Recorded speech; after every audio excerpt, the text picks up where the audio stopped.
let us dive into the very first question. This one comes from Louis Christine Imbing. This is from the Connect inbox. Do you follow any morning routine? If so, what does your morning routine look like? And what is your thought process behind doing each of these actions? Okay, here it goes. First of all, your morning routine starts the night before, so go to bed early. Now, I used to say that like a religion, I was in bed by 9 p.m., but now my schedule has gotten a little out of whack. We've got a new piece of content called Real Impact, by the way, for anybody that's into film and TV and the mindset that you can glean from that.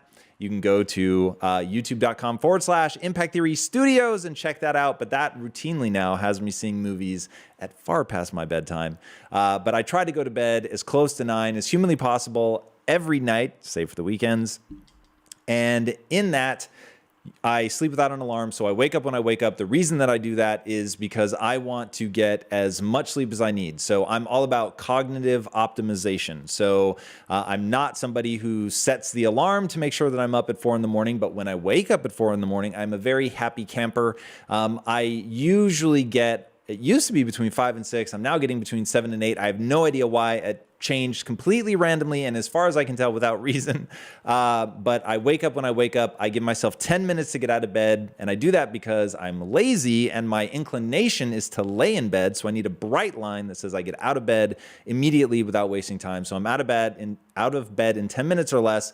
I put my gym clothes next to my bed so that the easiest answer is to put my gym clothes on. In fact, I'd have to make a conscious choice not to, which thusly would trigger in me a lot of conflict emotionally because it is my identity to immediately go to the gym to work out again, partly for cognitive optimization and then also for longevity, for health and for aesthetics.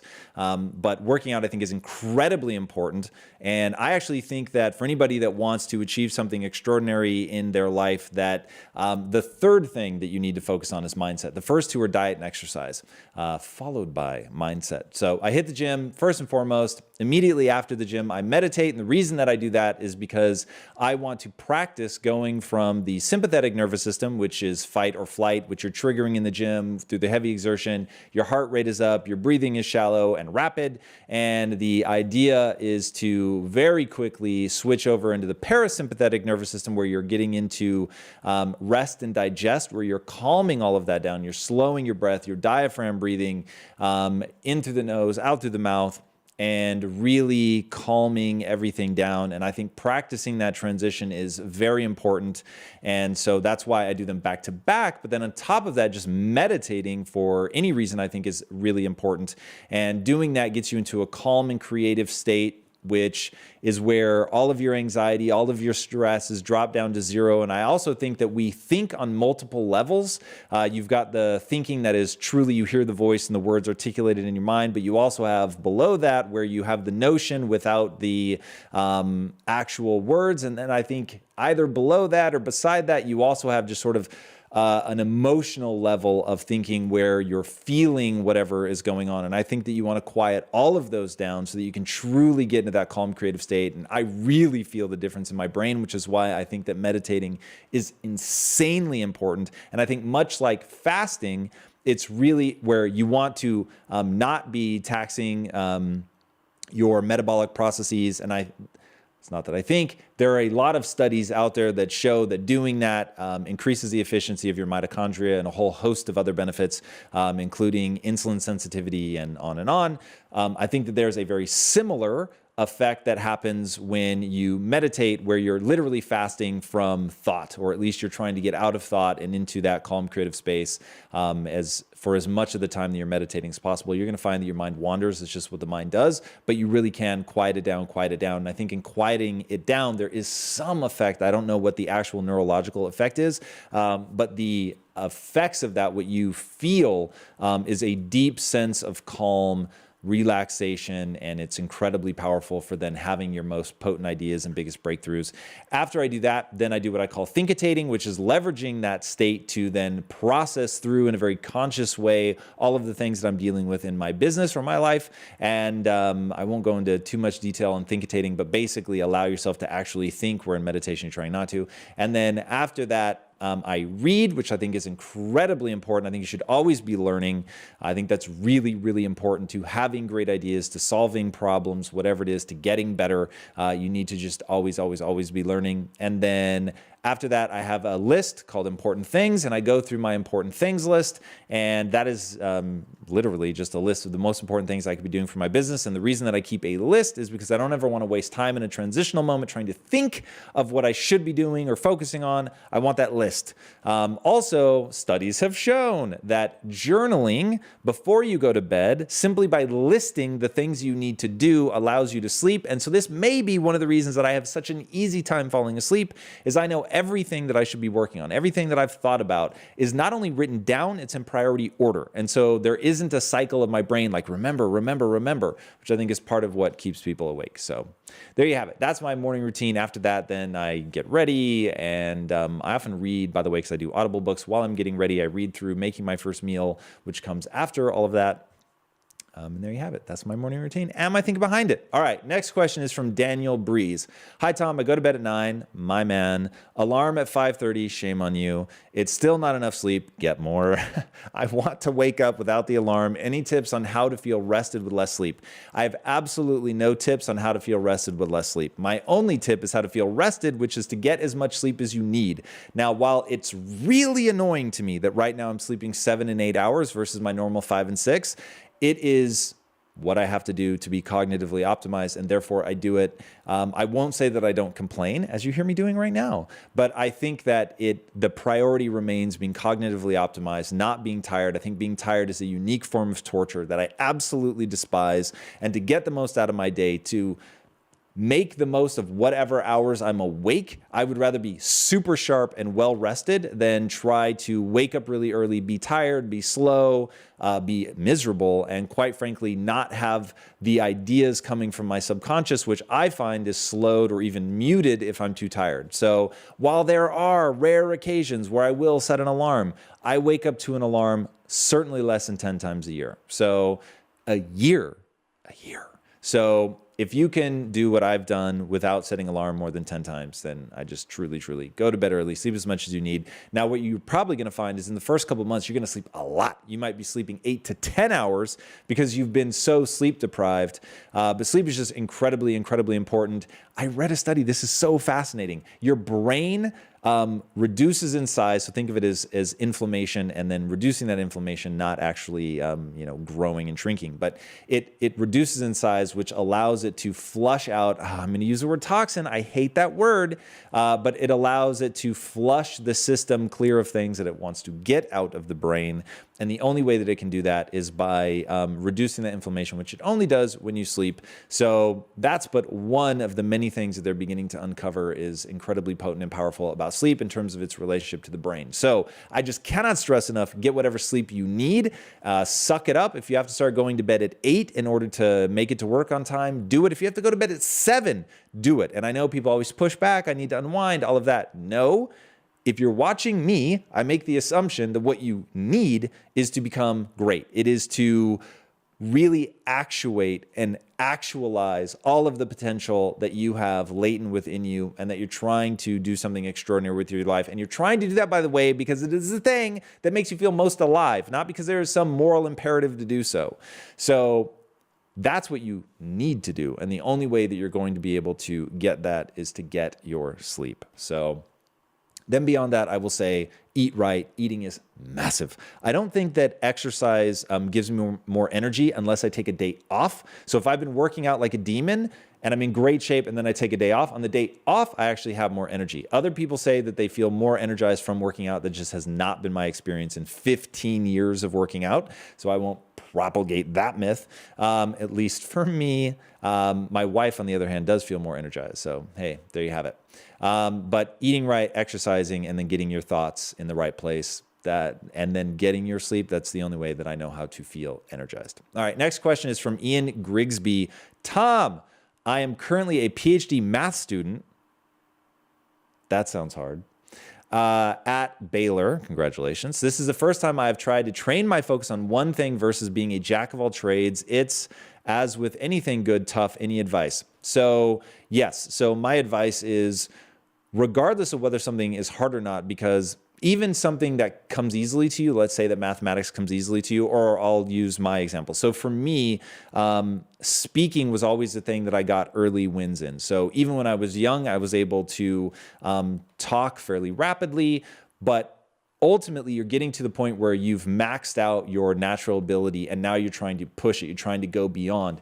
And that got hard as hell for me. And I spent a lot of hours practicing, always at the edge of my competence, which the real danger being at the edge of your competence, if you don't have a growth mindset, is it makes you feel badly about yourself, which makes you want to go into the psychological immune system and begin to protect yourself from that. So as you're doing math problems that are hard for you and really start making you feel stupid, which is exactly what happens, you're going to want to back off. You're going to want to go into places that you're better, stronger, that you have, you're dipping into your more natural talents, and you're not pushing those to the edge of your abilities. But that's the way to keep your life small. That is not the way to become extraordinary. So you really just have to admit, this is going to be hard. This is going to make me feel stupid. This is going to make me feel badly about myself. But on a long enough timeline, if I keep doing this, if I keep practicing, I keep pushing myself, what I'm doing is extending that region of where you start to feel stupid. So it may, right now it's maybe something that's relatively basic for an advanced mathematician, but 5 years from now, 10 years from now, that begins to extend really far, and your mathematics becomes incredibly usable and potent in your life, and you're able to do things that other people are not able to do.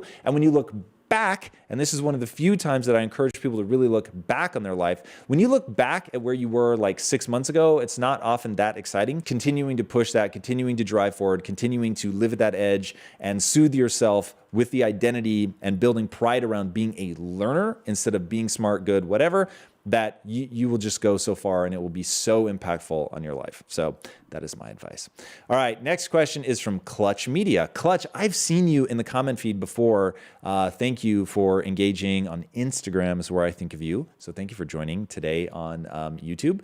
Tom, hope you're doing well. I am. Thank you very much for asking. Can you speak about a way or ways you would go about cutting off a relationship with a friend and business partner when the partner just has not been reliable?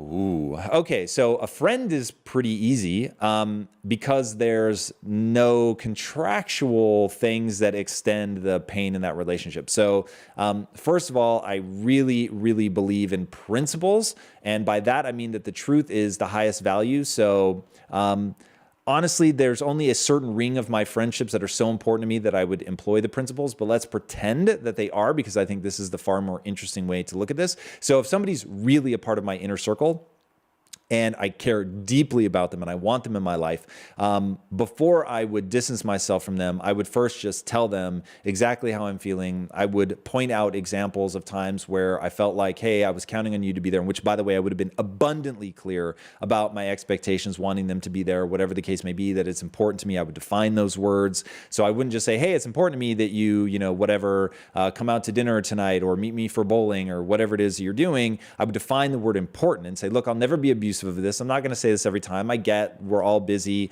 And so maybe it's 1 out of 50 times that it's actually important to me that you show up. But when I say it's important, if you're not going to be able to make it, just tell me right away so that I know I'm not counting on you, etc. And really define those terms. So if I've said, hey, this is important, they failed to show up, I'm going to tell them in real time exactly how that makes me feel, why that's troubling to me, what that, makes me want to do, whether that's to not continue to invite them or not invest in them as a friendship or whatever. I would say all of those things. And so being really truthful, being really open, being honest, being direct, I think is the only way to have a truly deep and meaningful relationship. So I'm of the ilk where I have a lot of acquaintances and I have very few real deep friendships. And those real deep friendships are the people that I really deploy the principles on. I explain to them what the principles are. If you want to read them for yourself, read Ray Dalio's principles. I think that they apply not only to business, but to personal relationships. In fact, I've deployed the principles nowhere more profoundly than in my marriage. So check it out. But yeah, so having that high level honesty, I think is really, really important. And then if they're not living up to it, then I would just be honest about that and say, look, I get it. Maybe that you're too busy for this. And I totally understand. And meeting them with compassion, by the way, and not being passive aggressive or a dick about it. It's like, look, either they just don't see friendship the same way that you do, or it's not as important to them in that moment, or they're just not that into you, which I think applies to friends as well. So, and, just without being weird or harsh, I would, enjoy what time that I have with them if I want to continue to invest in that friendship. And then I wouldn't expect anything beyond that. And that's something that I think is really important, is to understand where people fall on the spectrum of your friendship. To meet them where they are, to enjoy them for what they have to offer, not expect them to be more than they want to be or are capable of being. So if it's just somebody that dips in and out of your life, but they're fun to be around, then enjoy them for that and don't expect them to be more. And then if they're in that range and you just don't want to spend time with them because you're not getting anything out of them, then simply stop spending time with them. Now, when it's a business partner, this gets much more difficult, and you're going to have to really look at what's going on from a contractual standpoint. But even before, I would say just like cutting them out of your life, which is pretty simple, of sitting them down and saying, hey, this partnership isn't working anymore and we need to figure out what we're going to do contractually to dissolve the relationship. I would look at, how do you make the relationship functional? And I think that making the relationship functional has everything to do with defining terms. It has to do with agreeing on values. That's really important. You may find that you have different languages of appreciation. So while you think they're not being reliable, that may just be something that they don't value and they don't communicate in that way. So there's a communication style that is acts of service. There's communication style that's quality time. And so you may be somebody that communicates in quality time. So you're thinking that they're unreliable because they don't communicate in that way. And so they don't carve out that time to really be there for you. Now, if you're saying that they're not reliable about the business, that could be something entirely different. And then that's going to be defining expectations. Here's what I expect from you, the amount of time, the amount of energy, and quite frankly, what are the metrics that you expect them to hit? And then all of the sort of wishy-washy stuff goes away. If you guys agree on what the metrics are and the metrics aren't being hit, it becomes very easy to have the conversation of this partnership is not working out.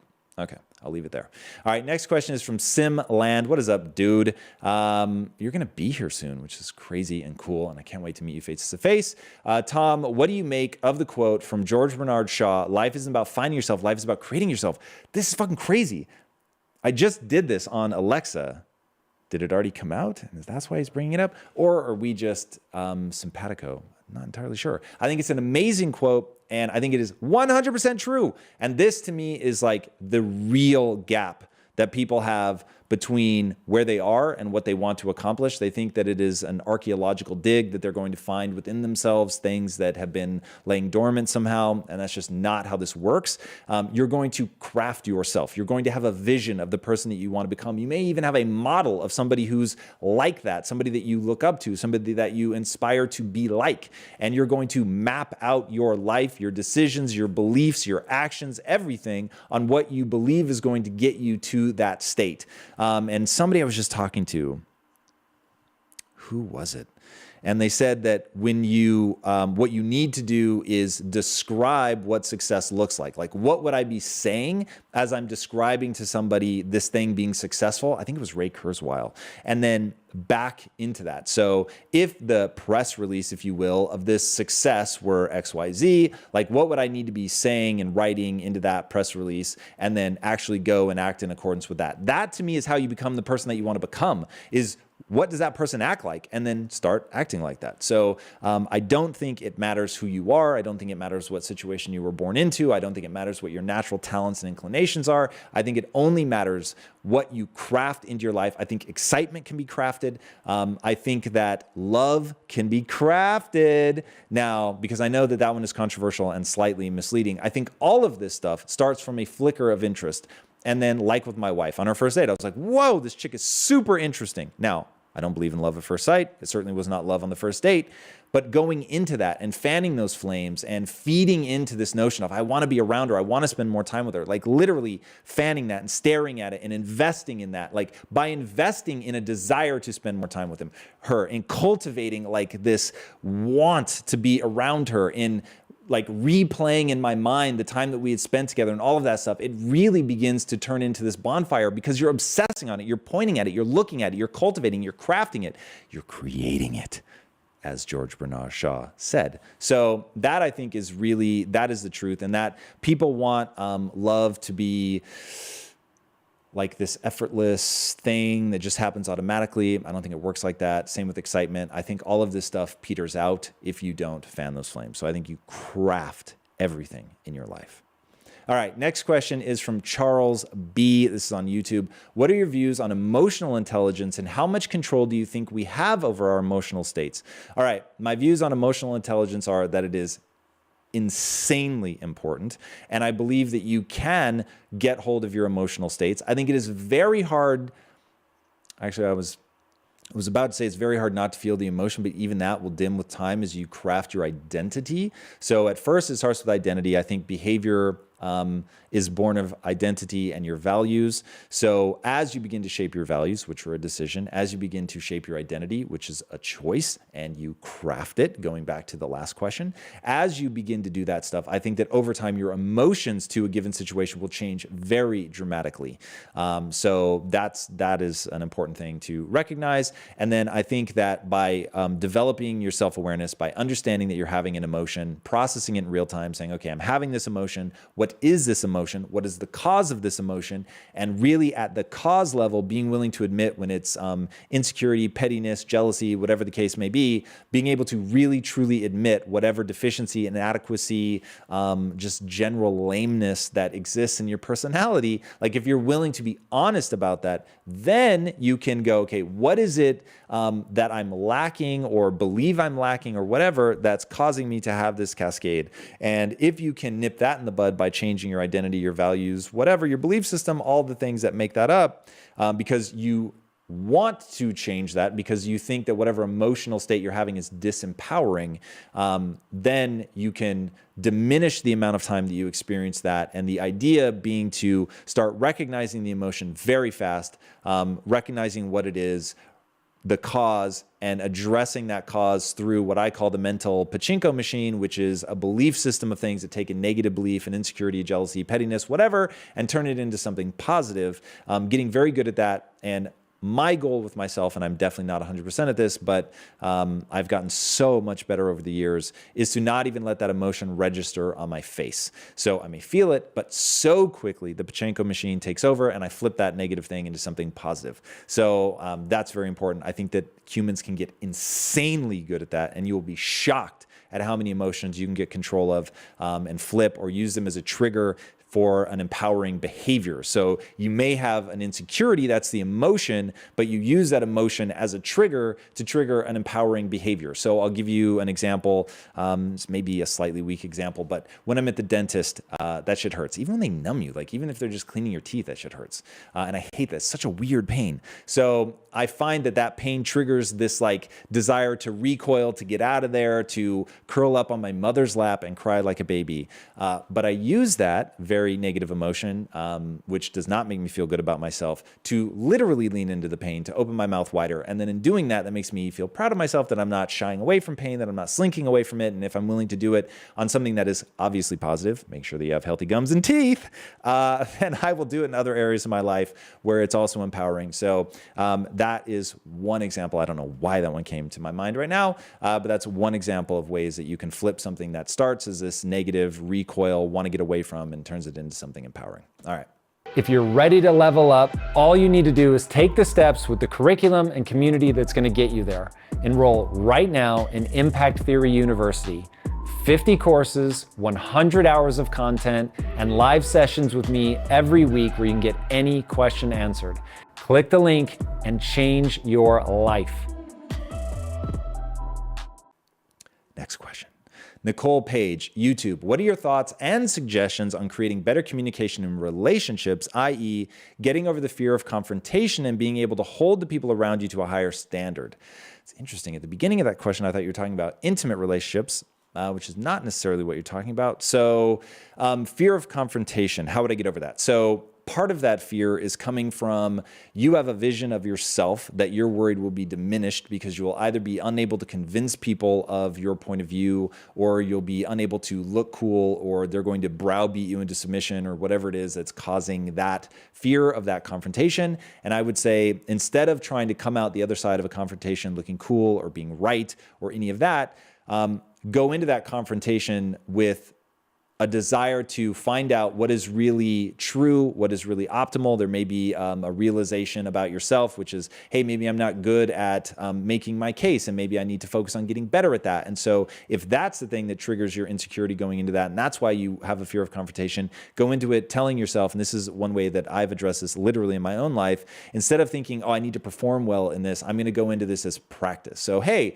if I totally mess this up and embarrass myself, and I don't think of the cool things that I wanted to say or the very convincing things that I would have said, and I think of them an hour later, which is very common, I'll just go in and remember, this is practice. I'm going to try maybe a new technique. Maybe that new technique is simply lowering my anxiety levels. So I'm going to go into this. I really don't want this confrontation. Fuck, this sucks. I don't want to do this. But I'm going to go into it, and I'm just going to practice getting out of the sympathetic nervous system into the parasympathetic nervous system. So as that fear of confrontation kicks in and my heart rate starts speeding up and my breathing gets irregular, I'm just literally going to, hey, this conversation isn't about winning the argument. This conversation is about practicing calming myself down, diaphragm breathing, staying aware of my thoughts, not answering too fast and, trying to give a fast answer instead of a thoughtful answer. So in going into practice those things, I find that the fear of anything, whether it's confrontation or just general anxiety, is going to be lowered. So I think that that's really, really helpful. And I do fear that we scrolled off the question and there was a second part to this. Can we go back up? Thank you. Being able to hold people around you to a higher standard. Okay, so that to me is totally different, and this is all going to come down to what your relationship is to them.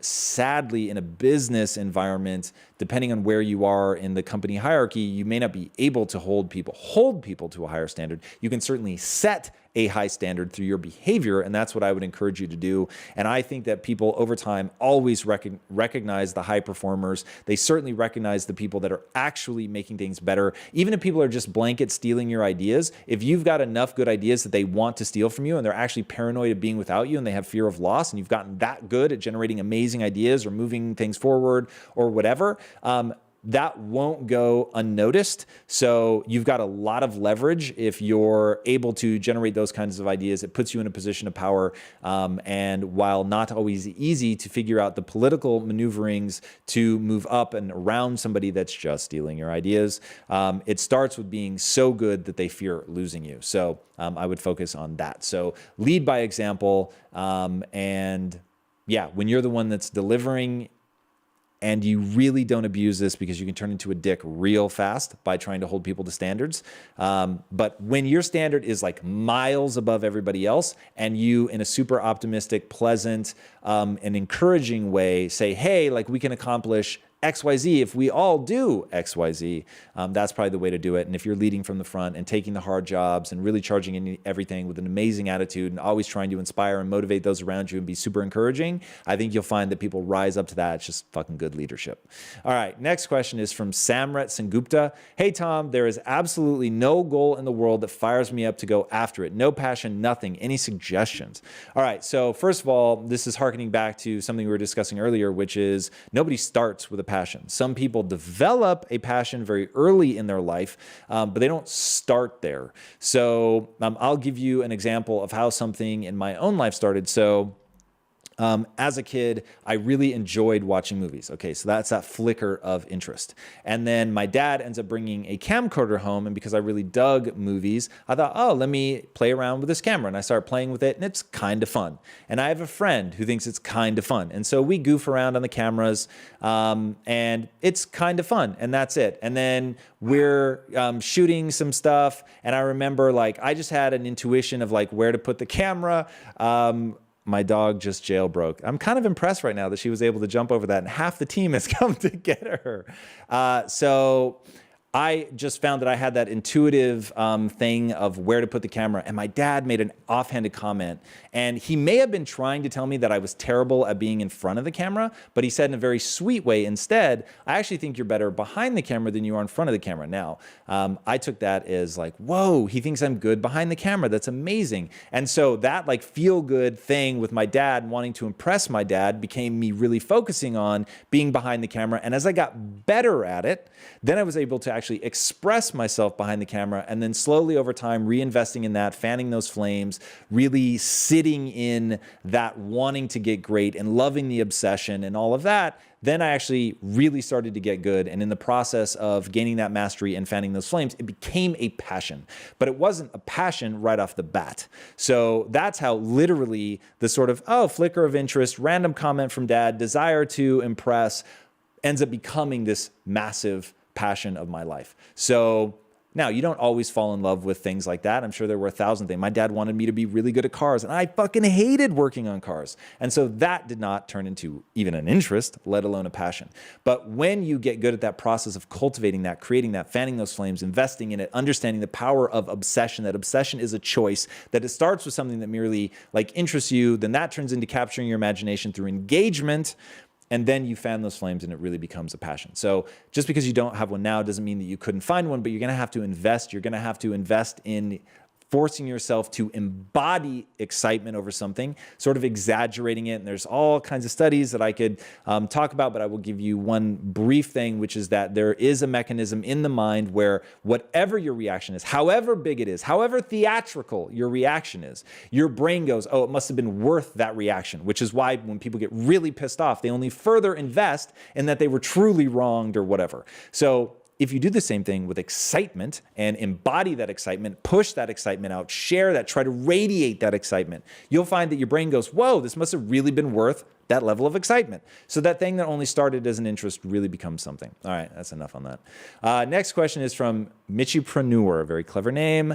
I'm motivated and ready to suffer, but I tend to stumble on actually finding what I think is a good model or idea. Any thoughts or strategies on finding the business that jives with your passion? Okay, so what is the real way to answer this question? You have a passion, but you don't know how to build a business. So this is going to be intersecting circles. Think of a Venn diagram. So you're going to be looking at what is my passion, what is a need that the world has, and what can I monetize? So in the area where those three things meet, that's going to be the business opportunity. So I'll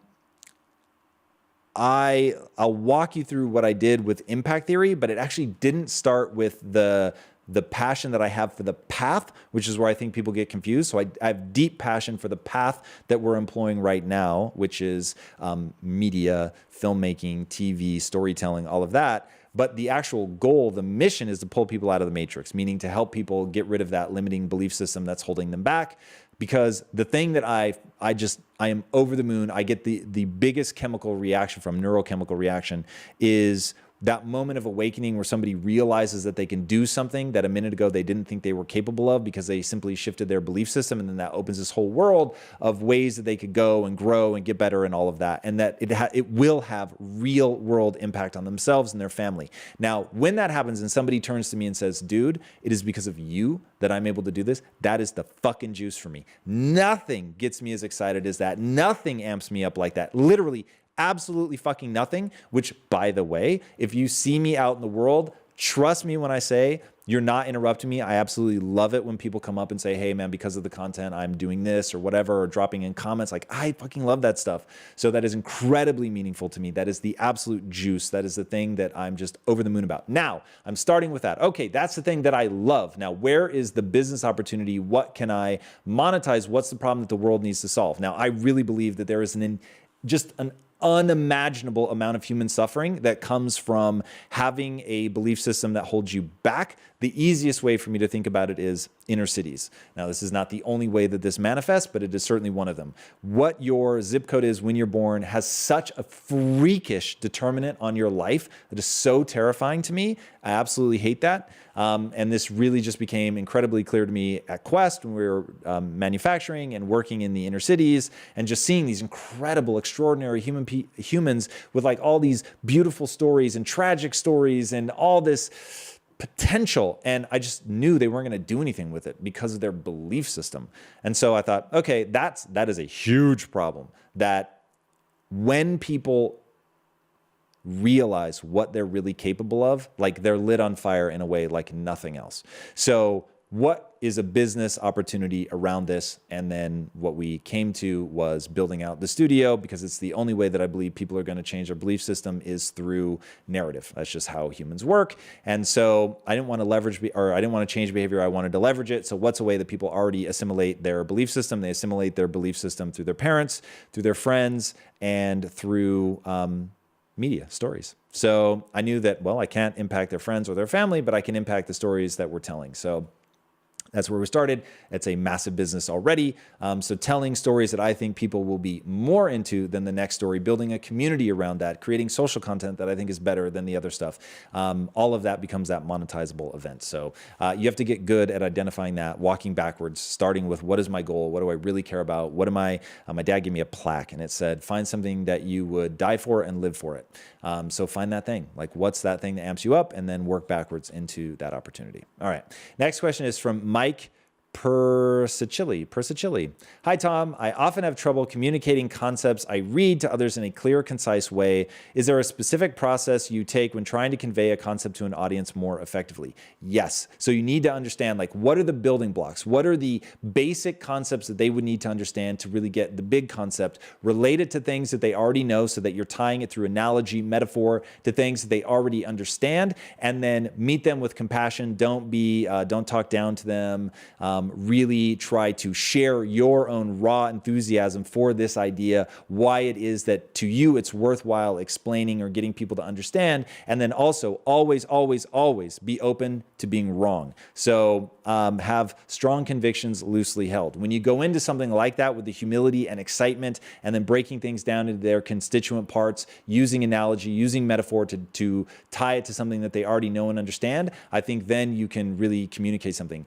Don't try to be clever. Don't try to come across as smart. Really just try to break the concepts down into their basic building blocks. And then here's one thing that, like, people really don't think about. You will notice that I'm doing it right now, and I wasn't even thinking about it until this minute. You need to speak in a way that draws people in. If I answered every question like this, and every now and then I'll interview somebody and their answers are like this, and I want to stab myself in the face during the interview, because the human mind is meant to respond to emphasis, changes in inflection, rhythm, all of that stuff. So if you can find a way to say it in a way that will also draw people in, they will say that you're charismatic. But it's really just understanding how to make people feel encouraged, welcomed, and then draw them in with the way that you're speaking. All right, so next question is from Star Hardgrove. Can you explain how you explain your t-shirt to people? I find I get pushback and backlash when I say that to peeps. All right, Star Hardgrove. So first of all, welcome to the club. I wrote an article. Now, I want you to imagine when I first decided I was going to start creating content. This was probably, 3.5 years ago. When I first decided that I was going to start creating content, I thought, what is like the most powerful, important idea that I have? And I'm going to start with that. I'm going to write from that position. And the thing that I came up with was this article about how if I were hit by a drunk driver, I would blame myself. And I go into all this detail about like how the situation ends up. So I'm literally like, there's nothing I could do. And that I knew any sane person would say when I asked, whose fault is that accident? Everybody. Insurance companies, everybody is going to say, oh, dude, this is a drunk driver's fault, 100%. So when the punchline came that it was my fault, I thought people are going to be liberated. They're going to realize, oh my God, this makes so much sense. Because if I take ownership, even in that moment when everybody else is going to say, no way, that's not your fault. If I take ownership in that moment, I'm in power of everything in my life. While I may be a victim, or why I may be victimized, I'm never a victim. And that choosing to play the role of the victim is my choice. And I can even in that moment choose to be empowered to remember that I could have done something differently, including not getting into a car, that I'm always in control. The backlash I got on that article, which I was trying to give people the gift that had taken me from scrounging in my couch cushions to find enough change to put gas in my car to building $1 billion business. Like, that was the thing. That was one of the biggest breakthroughs that I had. It was one of the most important realizations ever that I think anyone can have. And people flipped the fuck out. And like the comments were gnarly. And I was like, wow. So here's the reality. I preach to the fucking choir. I am not trying to convince people. The truth of the fucking world is that until you take ownership of everything in your life, until you stop making excuses and blaming anybody, you will never go as far as you could go. Never. I don't care. I don't give a fuck about fairness, any of that bullshit. Like, the reality is, if that's how you think, you will go less far than somebody who takes ownership of everything, no matter how absurd. That is the truth of the world. I don't know what people want me to say. If you go underwater and try to breathe without an apparatus, you will fucking drown. That's the truth. Whether people want to agree with me on that or not is totally irrelevant to my life. So it's a very energetic way of saying I don't try to explain my t-shirt to people. And if they don't like it, hey, full respect. The response that I just gave you, I would never give to somebody, because I actually feel bad that people are stuck there. Like, the whole point of impact theory is to make content that hits people, not the social content, to make narrative content that somebody who is antagonistic to change, who's antagonistic to a growth mindset, lives in this world that we create, these stories that we tell, and they admire the characters, and they watch the characters go on a journey, and they learn a lesson of empowerment from those characters that makes it impossible not to begin to adopt that belief system, because they see how powerful it is. But I don't spend time trying to convince people, explain it, nothing. This is my bat symbol in the sky. And I wear this shirt not to convince anybody, but to find the person who walks up and says, I totally agree with that. And then I know that person is my people. They are part of my tribe. And I want them in my life in some way, shape, or form. So don't worry about convincing people. Meet them with compassion. Don't proselytize or any of that. Understand that a fixed mindset is its own punishment, and simply wear it to remind yourself of something powerful and to find other people who think like you think. All right. Next question from X Bouncers. All right. Hey, Tom, what would your advice be for a 24-year-old who just went back to college and is trying to optimize their schedule, developing good organizational skills such as writing things down? So beyond my morning routine, so the things that we've already covered in this episode, and I'll run quickly through them: cognitively optimized, which means getting sleep, work out, eat right. Those are massive. Write everything down. Sounds like you're already on top of that. Schedule your time. If it's not in your calendar, it is not a priority. So start scheduling your days, and you will see proof positive what you actually think is important, because it is the things you will actually give time to. So that's really critical. Keep an important things list so that you never waste time in transitional moments trying to think of what you should be doing next. You should have a list in order. Remember, you can never have two top priorities. So priorities need to be put in order. That doesn't mean that there aren't multiple things that aren't important, but there can only be one top priority. So the important things list is in order. Boom. As soon as you have downtime, a free moment, which, by the way, there won't be a whole lot of them because they'll be scheduled, and things like my important things time is one of the in fact, it is almost always the very first thing that I schedule. So my schedule right now through the next several months has important things already blocked out of my schedule. So if you look at my schedule, like for today, it's fucking mayhem.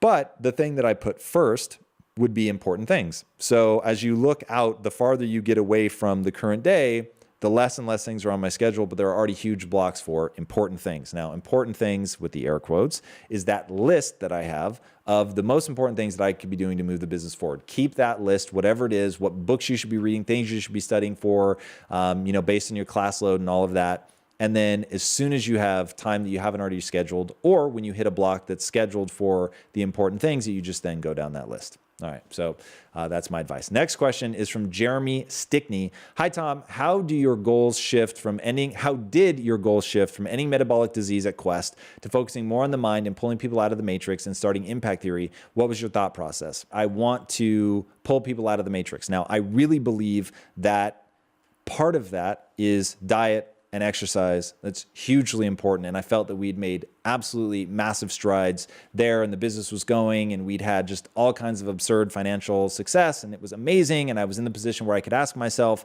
I can do anything now, and what do I want to do? And so I started Inside Quest, and I was super stoked on it.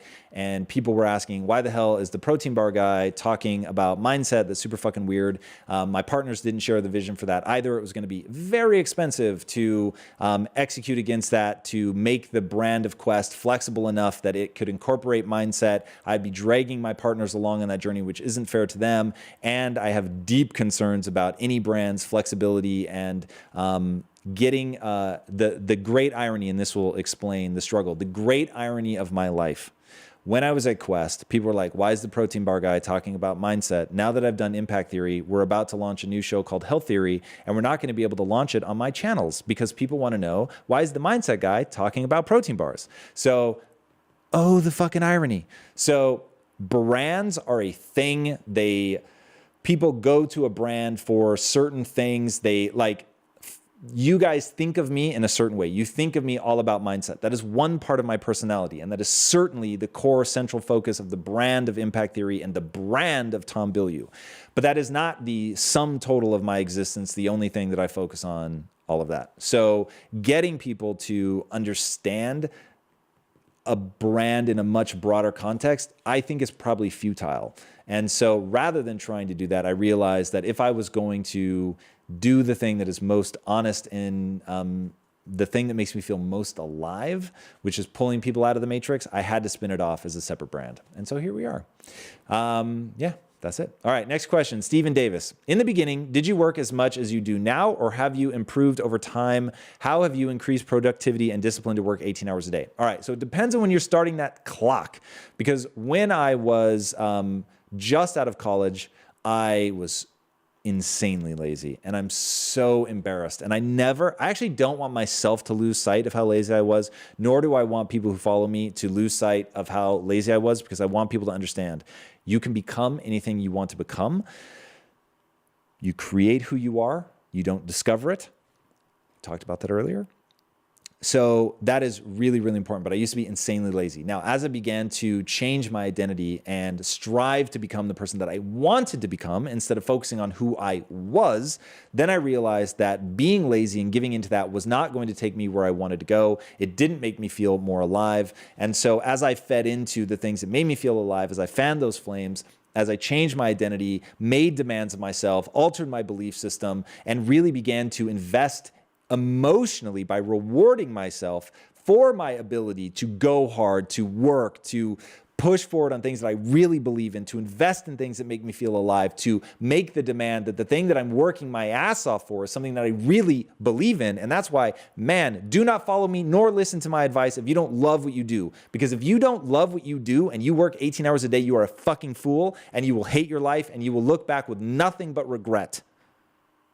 So the last thing I want is somebody to take my advice on the surface and miss the part where I say, find something you would die for and live for it. Make the demand that the way you make your living, the way you earn your money, is doing something that you care deeply about, that gives you more energy than it takes. Now, if you have all of that in place, you cannot accept weakness from yourself. You need to be pushing forward. You need to make huge demands of yourself, because that is how you will optimize your abilities. That is how you will actually actuate your potential and do the things you want to do. And gaining skills and getting better at something is what's going to allow you to actually have the kind of impact that you want to have. Now, when you have that core, when you understand that the harder you work, the more reverberations you can have in the world. Remember, my very definition of power is you close your eyes, you imagine a world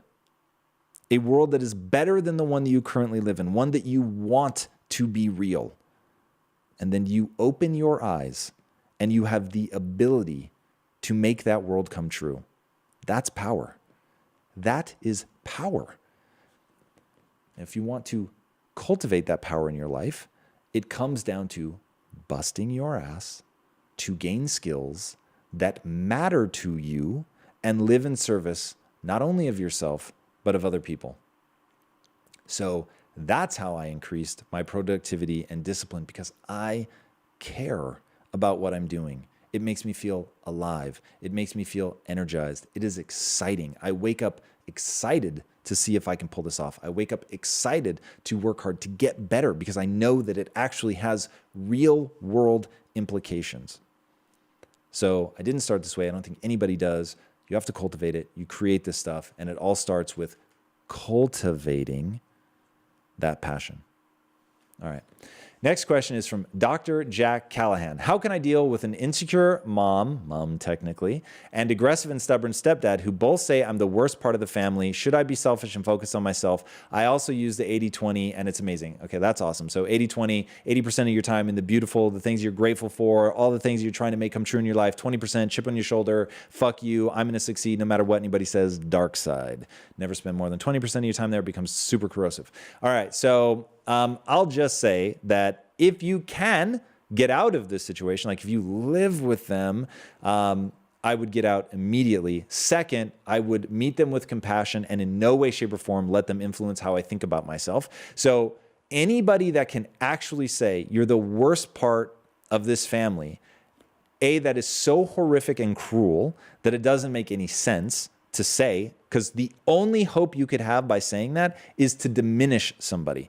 Now, if you wanted to lay out metrics and say, hey, as a family, can we all agree these are going to be our goals? Then you may say, hey, some of your behaviors are moving us away from those goals. So I really want to talk about that. And I want to see how that we can address them, because I know that you could, since you agree on what these goals are, I know that we could get your behavior in alignment with something that makes that better, and you're a valued and loved member, right? Like there's a way to handle that if somebody has behaviors that don't make sense. And maybe you do.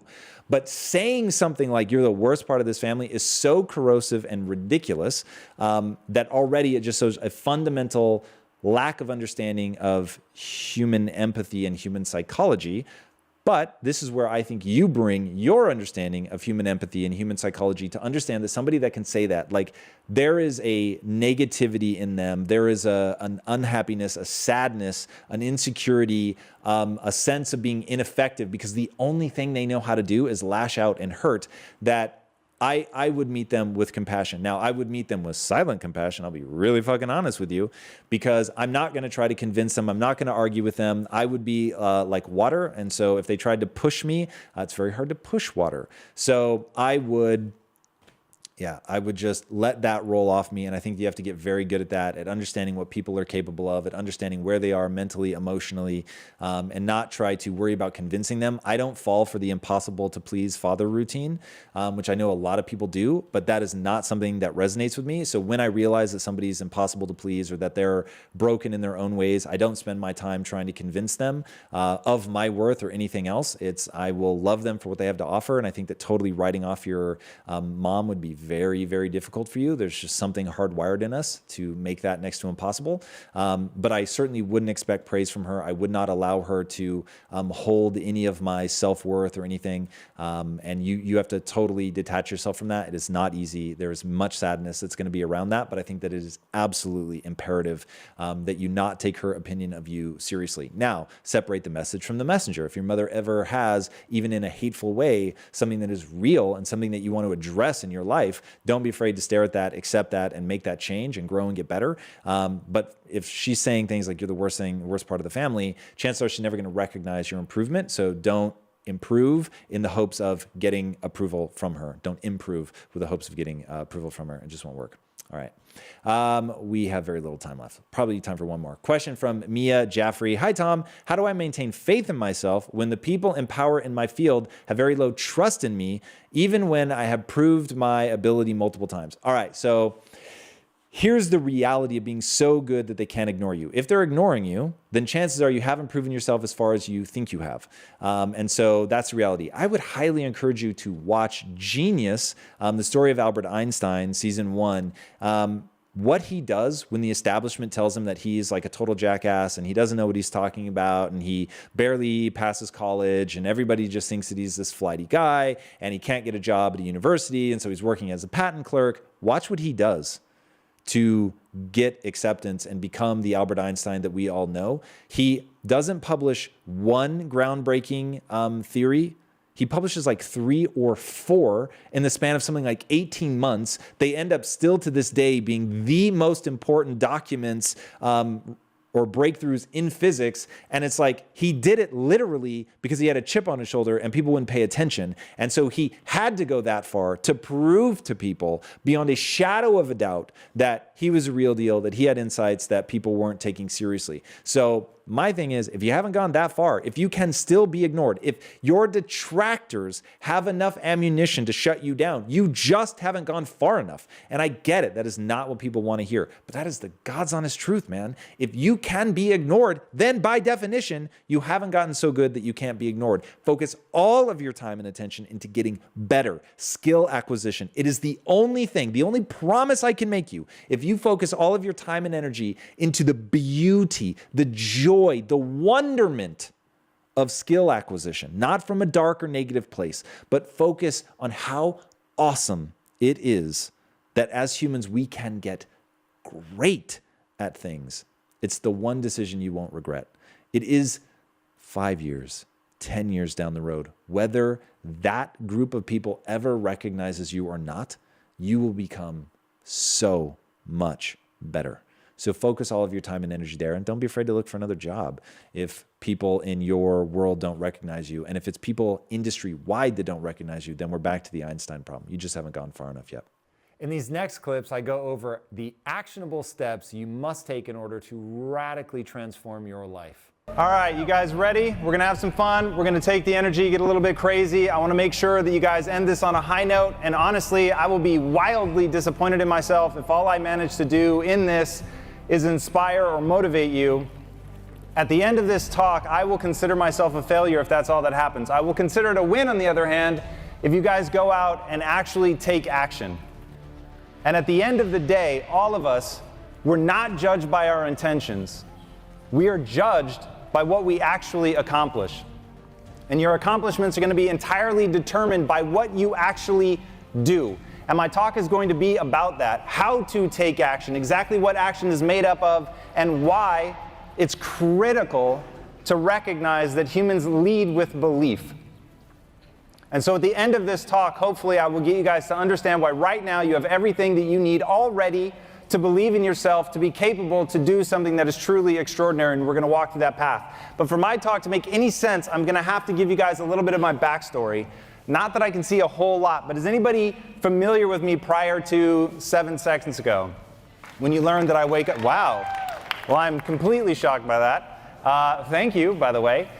So to give those of you who don't know a little bit of background, my story goes like this. Growing up, I did not show any signs of success. My parents taught me to be a good employee, which I'll liken to the slave's mentality, to keep my head down, do as little work as possible, and avoid punishment at all costs. And that's how I started. I grew up in a family in Tacoma, Washington that teetered between blue collar and white collar, and I was being trained to be a good employee. And when I left for college, my own mother, who's always been my biggest cheerleader, I think that's important to recognize, just quietly assumed I was going to fail. And every day since I left, by the way, my mom all but forced me to go to college, kicked me out of the nest. It was only one of, I think, 2 people to leave the state for my graduating class. Everybody else stayed home. I wanted to stay home. And my mom said, you need to go chase your dreams. But then every moment since then, my mom has done everything she can to get me to move back to Tacoma. And so finally one day I asked her, and I said, Mom, I really don't get it. Like, why? You were the one that pushed me. You were the one that kicked me out. So why are you working so hard to get me back? And she said, with no malice in her heart, I just assumed you were going to fail. I assumed you were going to fail and come home, but I never wanted you to ask, what if? I have the chills on my face remembering that, because that's the human condition. There is something inside of us that we all recognize that says we could do more, we could be more, we are capable of becoming something. But it's that path to becoming that we don't really understand, and it's that path to becoming that I want to talk about today. I love the theme of this event, Pivot, making a change while keeping your center. That to me really is what life is all about. But that's the hype. Now, how do we get into the tactical realities of that? And to explain that, I'm going to walk you through some of my story. So my story starts when I go to film school. USC Film School, statistically speaking, is harder to get into than Harvard Law. And I managed to get in. I had taken one of the teachers out who was on the acceptance committee, and I said, look, I have really terrible SAT scores. I got a 990 on my SATs, by the way. I took it twice. That is my combined score. Monkeys with feces, just rubbing it on there, get better scores than that. And I was mortified. I went to the committee to find out what I needed to do to get into film school, which was my dream, the thing that I most wanted in this world. And they said, hey, as long as you've got good grades and you have a 1300 on your SATs, no problem. And I was devastated because I was so far from that. So I took one of the teachers out and I said, look, I have a confession. I got really bad SAT scores. I took it twice. Look, I'm just not good on testing, the whole story. And he was like, oh, who cares? He was like, there's 2 points of acceptance. One as an incoming freshman, where, yeah, we look at your SAT scores, but the other is as an incoming junior, and then we don't care about your SAT scores, which are merely meant to tell us how well you do in college. So I'm just going to look at your grades. So if you get good grades, I'm not even going to look at the rest of your application. Cool. So I locked myself in my dorm room for 2 years. I didn't date. I didn't drink a drop of alcohol. I didn't go to a party. All I did day and night was work. But what they didn't understand about me, what they didn't understand about the human animal, is our ability to adapt, grow, and get better. The most fascinating thing to come out of science in a long time was when they sequenced the human genome and they realized, and by the way, they thought they were going to solve everything. They thought they were going to cure cancer. They thought this was going to be the end of chronic aging. Like all of the diseases that we struggle with now, they thought they were all just going to go away. Once we sequenced the human genome, that was going to be it. It was going to be like a map to Xanadu. It was going to be amazing. And then they did it. And what they discovered was humans only have 20,000 genes. And some onions have 40,000. So they're literally looking at the data going, are we really meant to believe that an onion is more genetically complex than a human being? How can this be possible? Oh, and by the way, they were ignoring all of this stuff that they were calling junk DNA. Now, it didn't take them long to realize that that junk DNA plays a role. We are, without question, the most dominant species this world has ever seen. We are an apex predator unlike anything. You can find us in the Marianas Trench, which is the deepest part of the ocean. You can find us in the Arctic. We have literally sent human beings to the moon. And what that junk DNA really is epigenetics. Now, it's just a fancy word for we respond to our environment, and more aptly, we respond to stress in our environment. Anybody ever seen a professional bodybuilder? No? Okay. A professional bodybuilder hardly looks human to me. It's unbelievable what they're able to do, but they show in a very real and tangible way what you can do to the human body when you understand how to put it under stress. Now, if you've ever been to the gym, you know that the real money is in tearing the muscle down, not building it up. You actually build up the muscle while you're sleeping based on what you've eaten. So the act of bodybuilding, of actually going into the gym, is an act of tearing down so that you can create the stress so that your body can respond. Now, if you remember nothing else from my talk, remember this. Humans are the ultimate adaptation machine. Just by being human, each and every one of you is capable of great change. Who you are today does not predict who you can become. Who you can become is the answer to a very simple question. What do you want? And what price are you willing to pay to get there? What do you want? And what price are you willing to pay to get there? Kobe Bryant, one of the greatest athletes of our time, would show up on game day, and if he saw anybody else at the gym as early as him, even though he was always the first on the court, he would end up practicing longer than that person. And I had the honor of interviewing one of those people one time. And he said, I went up and asked Kobe, we have a game in an hour. Like, what are you doing out here practicing so long? And Kobe said, I needed you to know that I was willing to outwork you. And in that game, they ended up winning. And that lesson stuck with that guy forever.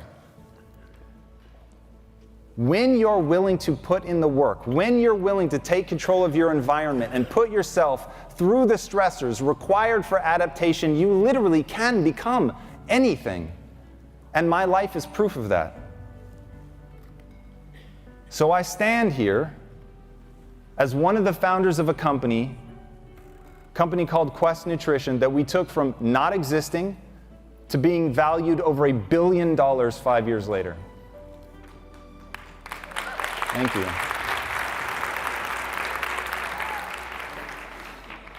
That was the guy whose mother, not too long before that, just quietly assumed he was going to fail at college. But what I began to understand is that I could harness that ability to adapt. That we can learn in any direction. Nature has to make a choice with any species. Option number 1, pre-program everything. Think of a horse. When a horse is born, it comes out, it can already run, jump, take care of itself. And then option 2, be built for maximum flexibility. Be able to adapt to your environment. A horse is a horse no matter where you put it. But a human, depending on when and where it's born, depending on what it allocates its resources to, its time and attention, it can turn into a basketball player, a neurophysicist, a parent, a coach, a hairstylist. You literally get to choose. You get to decide what it is that you want to be good at. And I want you to think about the first time that you picked up a pair of scissors. You didn't know what you were doing. It didn't feel like it was an extension of your hand.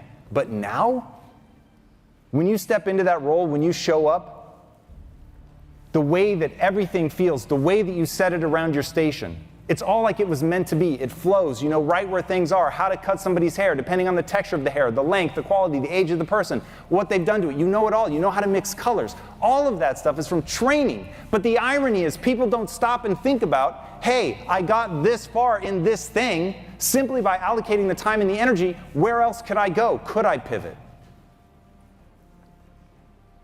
And the answer to that question is yes. The human animal is designed to adapt. That is literally what we are sculpted to do. For me, the piece of advice that I always give to somebody, whether it's an entrepreneur or somebody who wants to be the greatest parent of all time, what is your goal? You've got to start with your goal. Everything works backwards from that. For me, I wanted to get rich. And the irony is, when I started on my entrepreneurial journey, I was literally saying that to people. I want to get rich. I just want to make a bunch of money. And so I started as a copywriter in a technology company because I'd failed to make it in film school. I actually ended up doing horrifically. And at the end of film school, I felt broken, embarrassed, lost. I had no idea where I was going. But I started teaching filmmaking. And as I was teaching that class, I realized, wow, I don't know enough to teach these students. I need to research at night and practice to be able to come in and present this material. And a weird thing happened as I started doing that. I was actually learning a lot more.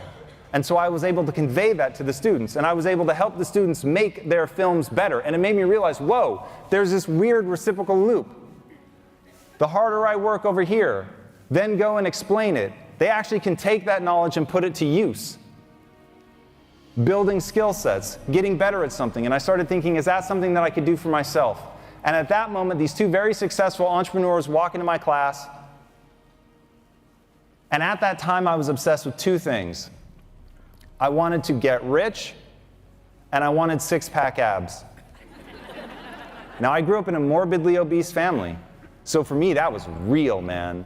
And I used to be 60 pounds heavier than I am now. And I wanted those six-pack abs, man. I just had no idea how I was going to get it. And I remember the first time that somebody told me, I think you already have abs, it's just under the fat. And I thought, what? That doesn't even make sense. Because I had done a bunch of crunches, and I'm like, I still don't see them. So I don't know what the problem is.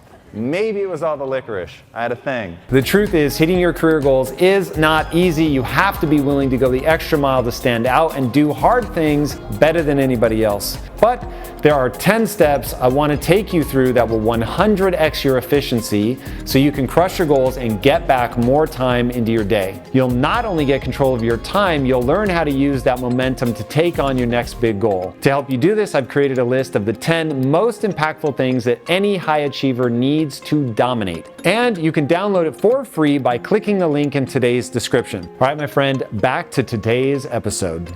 So these two guys walk in, very accomplished entrepreneurs, ripped, six-pack ab, bodybuilder types, and they said, hey, you're coming to the world with your hand out. If you want to control your art, you have to control your resources. So if you want to get back in the saddle and actually become a filmmaker, you're going to have to learn to control the resources. So come with us, be a copywriter, but understand this is a startup. You can have any role in the company that you want. You just have to become the right person for that job. And so I took them at their word, and I pivoted, and I left my teaching career, which had safety. And I looked to my wife and I said, this may fail, but I've got to at least give it a shot. And my wife said the words that have become famous for me, which is, I bet on you. Thank you. Now, what my wife was betting on wasn't that I already knew how to do what they wanted me to do, because she knew I didn't. What she was betting on in me is the same thing that each and every one of you have, which is the ability to learn. And so I went into it knowing I was not the right person for any job in that company. I'd never been in a company like that before. I'd been totally focused on film. This was software, it was security software, it was nothing that I had any interest in, but I wanted to get rich. And so I did it. And for 6.5 years, I put my head down, like those early days in my dorm room, and I worked my ass off around the clock. I didn't take vacations, meaning if I went somewhere, I would literally, guys, this is real, I would take a camera so that I could watch what was going on back at the facility. I was always working around the clock, and at 6.5 years, I was so different than where I started. I had worked my way up. I was now the chief marketing officer of the company. They had given me 10% equity in the company. I was now on paper a multimillionaire. I had done what I set out to do. I was capable of things that I never would have believed that I could do. Running a team, building a website, online advertising, marketing, all things that I didn't know. I didn't even know when I started the difference between sales and marketing. I had no idea what the difference was.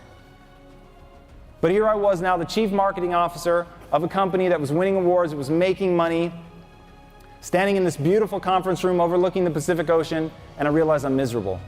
And I've been miserable for a long time. And I learned a really powerful lesson that I want you guys all to think about right now. The goal that I had did not take me where I wanted to go. I was living the cliche of money can't buy happiness. And I began to realize the game we're all playing, it's not success. It's not money. It's brain chemistry. To sum it up in the simplest way possible, the only thing in this life that matters. The only thing in this life that matters is what you think about in your most quiet moments about yourself when you're all alone and the only thing you have are your thoughts. If in that moment, regardless of your worldly success, you feel good about who you are, you feel good about what you've done and how you've touched other people's lives, you feel good about what you're striving for and trying to accomplish, you feel good that in the times when it got hard, if it mattered to you, you pushed through. That matters. That matters a lot. But the money doesn't matter. And so I quit. And I realized I was just not interested in living a life, no matter how much money there was, where in my quiet moments I felt like I was wasting my life. I felt like I wasn't helping people. I felt like I wasn't connected. I wasn't connected to my wife. I'd been ignoring her for years.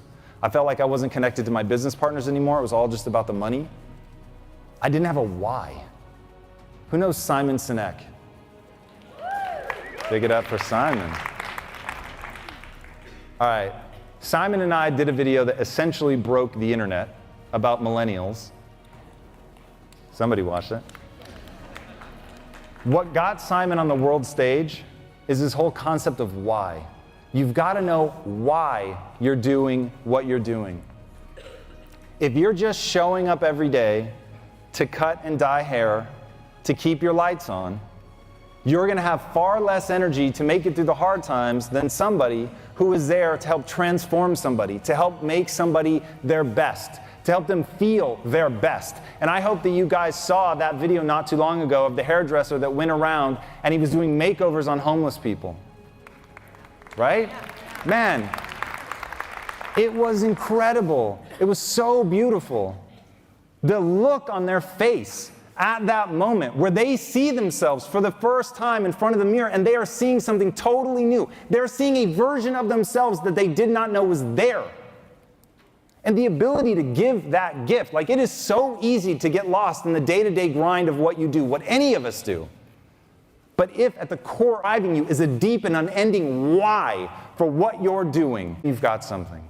Now you've got a chance to transcend what you're doing. And the way that happens is very tactical. It has nothing to do with like woo-woo, being out in the air. It's none of that. You're going to have the energy that you need to fight through. People always ask me how I generate energy. There's two ways. Number one, take care of your body. There's just no way around that. At the end of the day, it's a biological thing that's going on, the production of ATP. And the second thing is you need to be excited about the future that you're trying to create. And when I went in and quit, even though I had millions of dollars in equity and I was making more than I'd ever made, I quit because I didn't have a why. I didn't have anything that gave me the energy to keep pushing. I didn't have excitement for what I was doing anymore. My partners were stunned, totally took them by surprise. I'm driving home, I call my wife and I say, I did it. I quit. Like we were gonna move to Greece. We were gonna live for cheap on some beach somewhere and I was gonna write. And that was gonna be that. And then I am pulling into the driveway of my condo and my phone rings and it's my partners. And out of love and respect, I take it. I say, hey baby, give me a second, I'm gonna take this, they're calling. And they said, come out to dinner with us. And I went out, and they said, look, we could do this without you, but we don't want to. And that was all I needed to reconnect to something other than money. And I remembered for a minute, these were guys that I loved. These were people that I had gotten to know through good times, through bad times, through the hard times, through the excitement of the company growing. And in connecting to something other than the money, I was finally able to really see and understand what it was that motivated me. And I confessed to them that money was not my highest priority in business. My highest priority was camaraderie. I wanted to connect. I wanted to bring something of value to the customer. I wanted to think about the customer. I wanted to be myself. And I wanted to market in a way that was inclusive and created a community. And in that community, we could do something more than just sell products. And so we decided to sell that company because they felt the same. And they wanted to do something based on passion. They wanted to have the energy and excitement to see things through. And for three very different reasons, we decided to form Quest Nutrition. Now, as I mentioned, I grew up in a morbidly obese family. So for me, I was never going to chase money again. And I told them that. I was only going to focus on value creation. And it had to be something that I had a deep and personal connection to. So for me, I started thinking every day about saving my mom and my sister. My mom and my sister are both morbidly obese and have been essentially my entire life. And I knew that I was going to lose them too soon if I couldn't solve the problem of how they ended up there. I wanted to give them food that they could choose based on taste, and it happened to be good for them. Now, if that doesn't sound hard, let me assure you that it is very hard. And there was one point in my life where we were making the bars by hand, and it was so hard and so painful that I would wake up, this is a true story, I would wake up in the middle of the night with my hands cramping closed. That's a weird way to wake up, let me just tell you right now. But I wanted it that bad. Now, we started producing the bars in Compton, and on the line, this is another true story. On the line, we had Bloods and Crips. And in the middle of it, you got the crazy white guy. Now, the reason it worked was because I was prepared to outwork everybody else. I knew exactly what I wanted. I had my why. I had my goal, and it was very specific. And this is the thing about goals. They have to be incredibly specific. And my goal was to end metabolic disease. Not sell a lot of protein bars, that was not the goal. I wanted to end metabolic disease, and that informed every choice that we made as entrepreneurs every time that we had to answer a hard question, one that might impact profitability, or how late we were going to have to work, or what we were going to have to do, and it almost always was difficult, including, by the way, we had to become our own manufacturers, which we did not want to do. We wanted to outsource it. We just wanted to be marketers, but nobody would make the bar for us. Or they would, but they said that we had to add sugar to it. And we asked a simple question: will that help end metabolic disease, yes or no? If yes, we'll do it. If no, we won't. And it wouldn't, so we didn't. It starts with that specific goal. And then because I had my why, my hands cramping closed in the face of doing something to save my mom and my sister, it was not a hard choice. In fact, I wouldn't have been able to look myself in the eye and say I was not able to help them because it was hurting my hands. Right? It sounds ridiculous when you say it like that, but most people don't have a personal tie to what they're doing. Mother Teresa has an amazing quote: "No one will act for the many, but people will act for the one." And so as you guys go into your jobs and you think about what you're trying to do, find a way to stop making it a job. Find a way to make it a calling, a vocation, something that really meets that why, your desire to connect or do something great for people. Which, by the way, when I say that the game that you're playing is brain chemistry, what I'm talking about is fulfillment. There's a difference between happiness and fulfillment. A bowl of ice cream brings me happiness. It does not bring me fulfillment. Fulfillment is often born of suffering. Fulfillment is about doing the things that are hard. In fact, the Greeks have a word for it. It's called cking. Cking means that you acquire a set of skills that is unique to you. The acquisition of those skills was very difficult. And here's the important part: those skills serve other people. To me, I believe that the very reason that we're all here is to see how many skills we can acquire that have utility, and then put that utility to the test in service of others. That's going to be the thing that lights you on fire. That you're busting your ass. You're really getting good at something. You are taking action. You're moving forward. You're doing the things you need to learn and trigger that adaptation response that humans have. You're putting yourself under the stress. You've identified a goal. You're working your way backwards to where you are today. And that's the key. It's what I call minding the gap.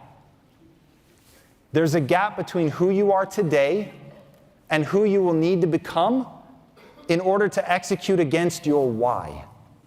That thing in you that's burning, that you really care about enough to get across the finish line, that you care about enough to keep doing even when it's making your hands cramp closed, that you care about enough even when you've got to come in and work between rival gang members. It's the thing that you care about enough that you really will work so hard that the rival gang members fall in line behind you because you're leading by example. Thank you. And that became my mission every day. I'm going to show up and outwork everybody. I'm going to be the first one here. I'm going to be the last one to leave. And most importantly, guys, I really hope you were listening to Robert Cialdini, whose books I have read and all but memorized. The key is you want to connect with them. You want them to fall in love with you. You want them to be inspired. You want them to feel better about themselves when they're around you than when they're not. And if you can pull that off, they will go to war for you. And in the beginning, when all we could do, because we didn't know production, we just had to throw human capital at it. And I needed people there, not kidding, at 2 a.m. on a Friday night. I had a bunch of ex-convicts in their early 20s with the tattoos on the face, the teardrop and all that, grinding it out to make protein bars because I gave them hope. Because I showed them that it doesn't matter who they are today, It only matters who they're trying to become and the price that they're willing to pay to get there. And so when you guys walk out of here, that's what you've got to ask. This whole theme of pivoting, this whole theme of keeping your center is about knowing what you want and believing you can make it a reality. But the only way to make it a reality is to put in the work. You've got to put in the work. The change is hard. The change is difficult. The change will demand everything of you. But man, if inside you really believe in what you're doing, you really see how you can get to that goal that you want, if you really see how you can serve other people doing what you do with this skill set that you've worked your ass off to acquire, then you can actually make change in people's lives. And that's what motivates me. Getting the skills has real world implications. It took me from scrounging in my couch cushions to find enough change to put gas in my car to building $1 billion business. It is absolutely limitless what you can accomplish. Now think about that.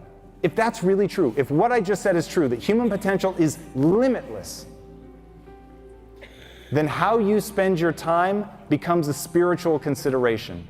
You're the average of the 5 people you spend the most time with. That's just true.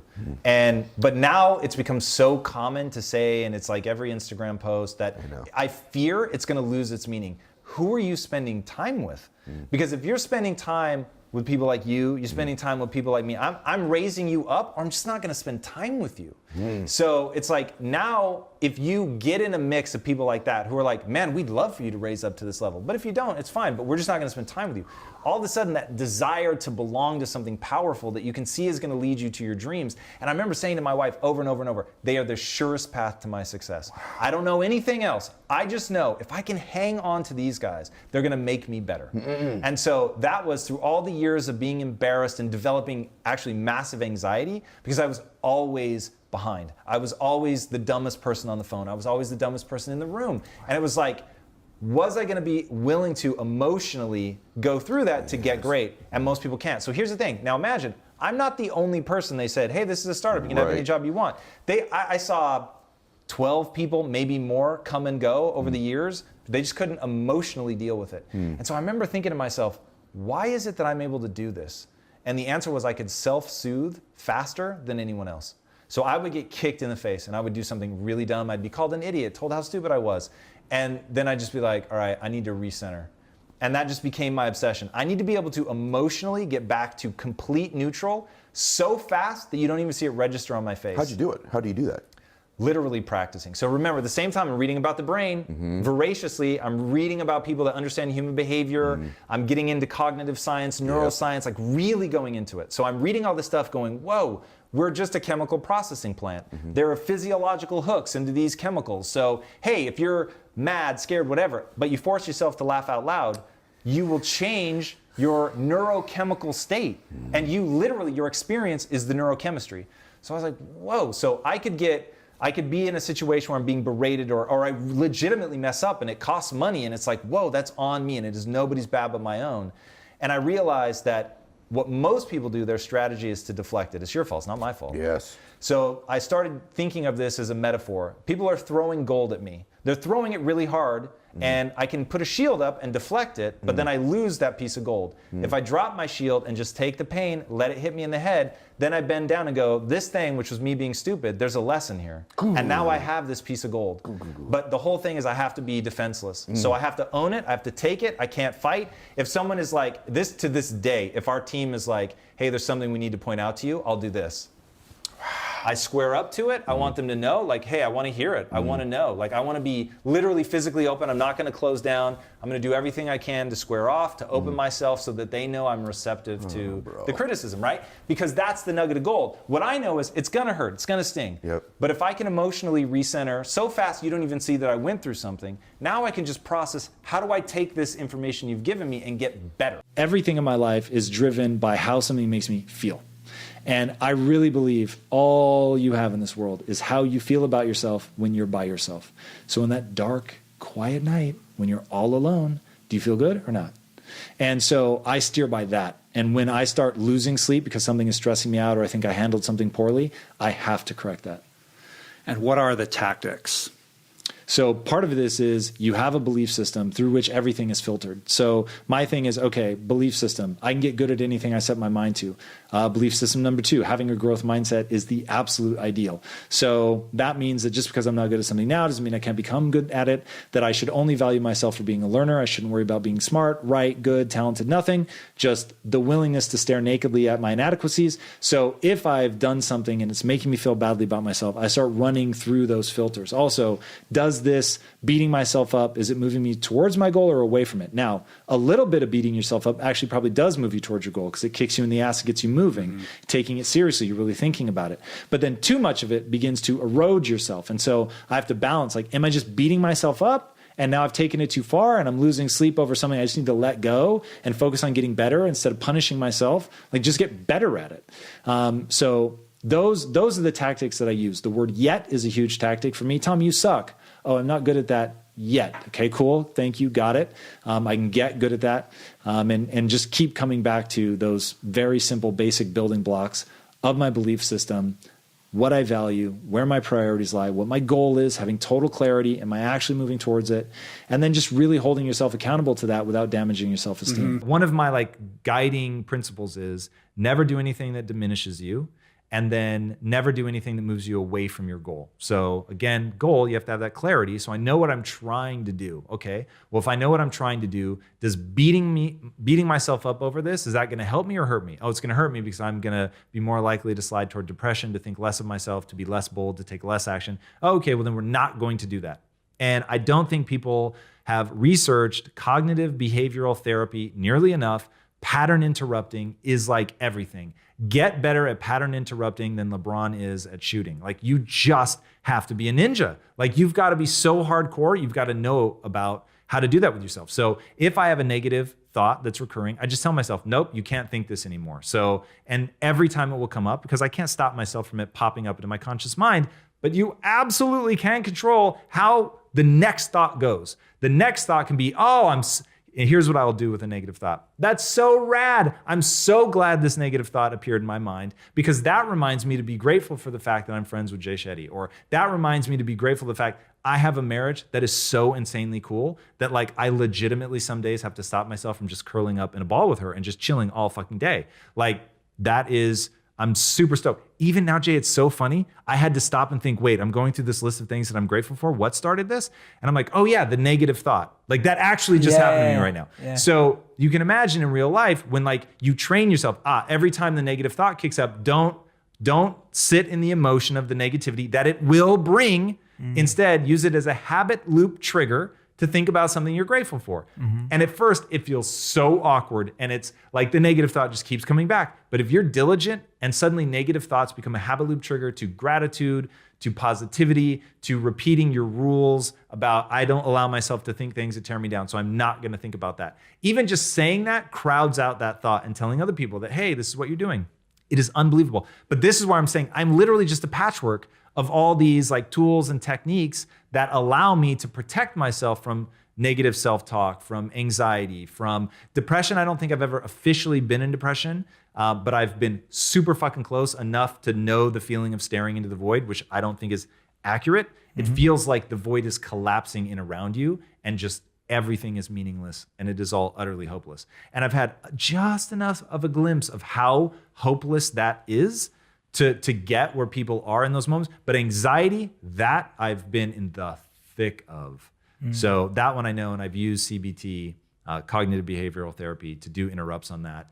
I have a very well-developed negative voice, so I have had to use tools and techniques to stop that. I never would have become a successful entrepreneur if I couldn't learn to self-soothe. And at one point, that was what I would have said was my secret power. That my secret power in business was I can self-soothe faster than anybody else.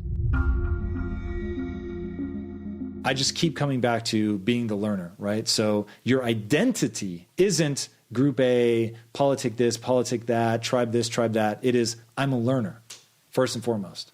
I'm somebody that wants to bring value to myself and to the world, first and foremost. So it's once you get to that, then as people are assaulting you, chances of them triggering a self-esteem like if somebody wanted to hurt my self-esteem, they would need to call me out on are you really spending time learning, or have you really improved? I think you're the same that you were 2 years ago. Like, whoa, like if I really, like you said, felt that might be true, then that would call some shit into question for me, because that's my identity. Right. So, if somebody came to you and said, actually, you're not a learner. For me, where my belief is now, that's so absurdist that I would brush it off. But if they were able to like compel me to see it, the funny thing is being a learner then kicks in again. And I'm like, shit, if they're really right, then here's my chance to finally actually be a learner. Right. But so that's why I think that one's anti-fragile. But that's where it's like, you can get yourself into trouble if they're hitting on the very thing that your identity and self-esteem are tied to. Recognizing that brain plasticity is real. And so much of who we are, let's say it's roughly, science says it's roughly 50%, this is not me making it up, that 50% is hardwired and you're not going to be able to do anything about it. But 50% is insanely malleable. Mm-hmm. And I love this quote, so great, that you can't make a racehorse out of a pig, but you can make a really fast pig. And I thought, okay, cool. So maybe I'll never be a racehorse, but I can be a really fast pig. And so whenever I'm feeling badly about myself or something knocks me off center, I just come back to that idea of what's useful? How do you move forward? Like, even if you're not going to be the greatest of all time, does it benefit you to act as if you could become the greatest of all time if you pour yourself into it? And so I don't know that I'll ever end up being the greatest anything, but dude, acting like I can and like really practicing and moving through the world like I can become the greatest has propelled me forward.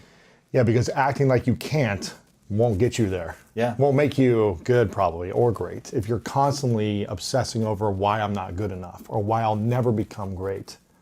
So acting like you can at least gives you a much better chance of getting somewhere than nowhere. 100%. It's what I call the only belief that matters.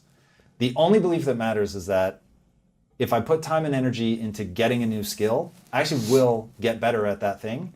And if you then extrapolate that and say, and skills actually have utility, they matter. So knowing how to build a business that doesn't fall, or build a building that doesn't fall down is very, very useful. Or build a business that doesn't fall apart. Yeah, that too, right? So those skills actually let you do things. And so that's become sort of my obsession is getting people to understand you don't read a book to check a box, you don't go to school to impress your parents, you do it because the skill that you will acquire lets you do something in the world that other people can't do or you wouldn't be able to do, and that has a material impact on your life. Yeah, I feel like you and I are very similar in the fact that we talk about skills a lot and acquiring new skills. And I think when you have a down phase or a breakdown phase, that's when you should think about what are the skills I'm lacking that could benefit me so this doesn't happen again. Everybody lean in if you're listening to this. This is one of those things that audacity is nothing. Don't worry about being audacious. The reason people fear being audacious is they don't want to be me 10 years from now when this all fails, right? They're thinking, oh man, what if this doesn't work? This guy's going to look like an asshole. And it's like, yeah, maybe other people will think that I'm a total dumbass. It doesn't matter. And why doesn't it matter? Because of technique. Because if I know how to build a house, I can build a house. So my thing is, I'm not trying to posture or be cool. I'm telling you, I have a set of fucking skills. That set of skills lets me do things. I'm just interested in doing those things. So whether or not I hit my timelines does not matter. I'm in the skill acquisition game. Skills let you do things. I'm in the game of doing the things that my skills allow me to do.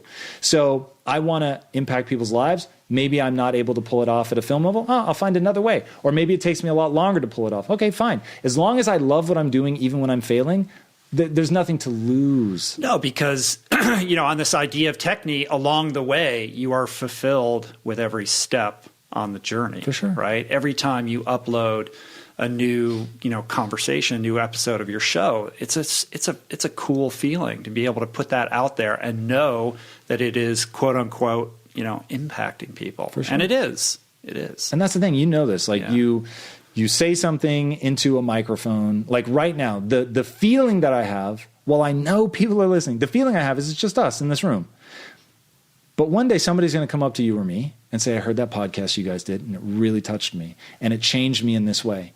That's all I need. So I'm not afraid to be audacious because I know that you're never going to exceed what you're aiming at. So your hope is to hit some percentage of what you're aiming at. So I might as well dream massive. And one, it excites me. And then two, I'm not afraid of the failure. So once you have that, like, oh, it's exciting for me to dream big and I'm hyper conscious of, you break it down in small pieces. Like I'm not worried about building theme parks and all that stuff right now. What I'm doing right now today is make a good comic. put out a good interview show. That's it. That's what my life consists of. Stay in business. Be profitable. Like, those are the things that I think about. So I keep my goals, my immediate term goals, very manageable, but I make sure that they're feeding naturally into the grand vision. But I don't get scared or lost and thinking, oh my God, I have to do all that. Nope. Right now, today, I need to read a script. I need to make sure it's okay. I need to authorize it to be drawn. That's it. That's today.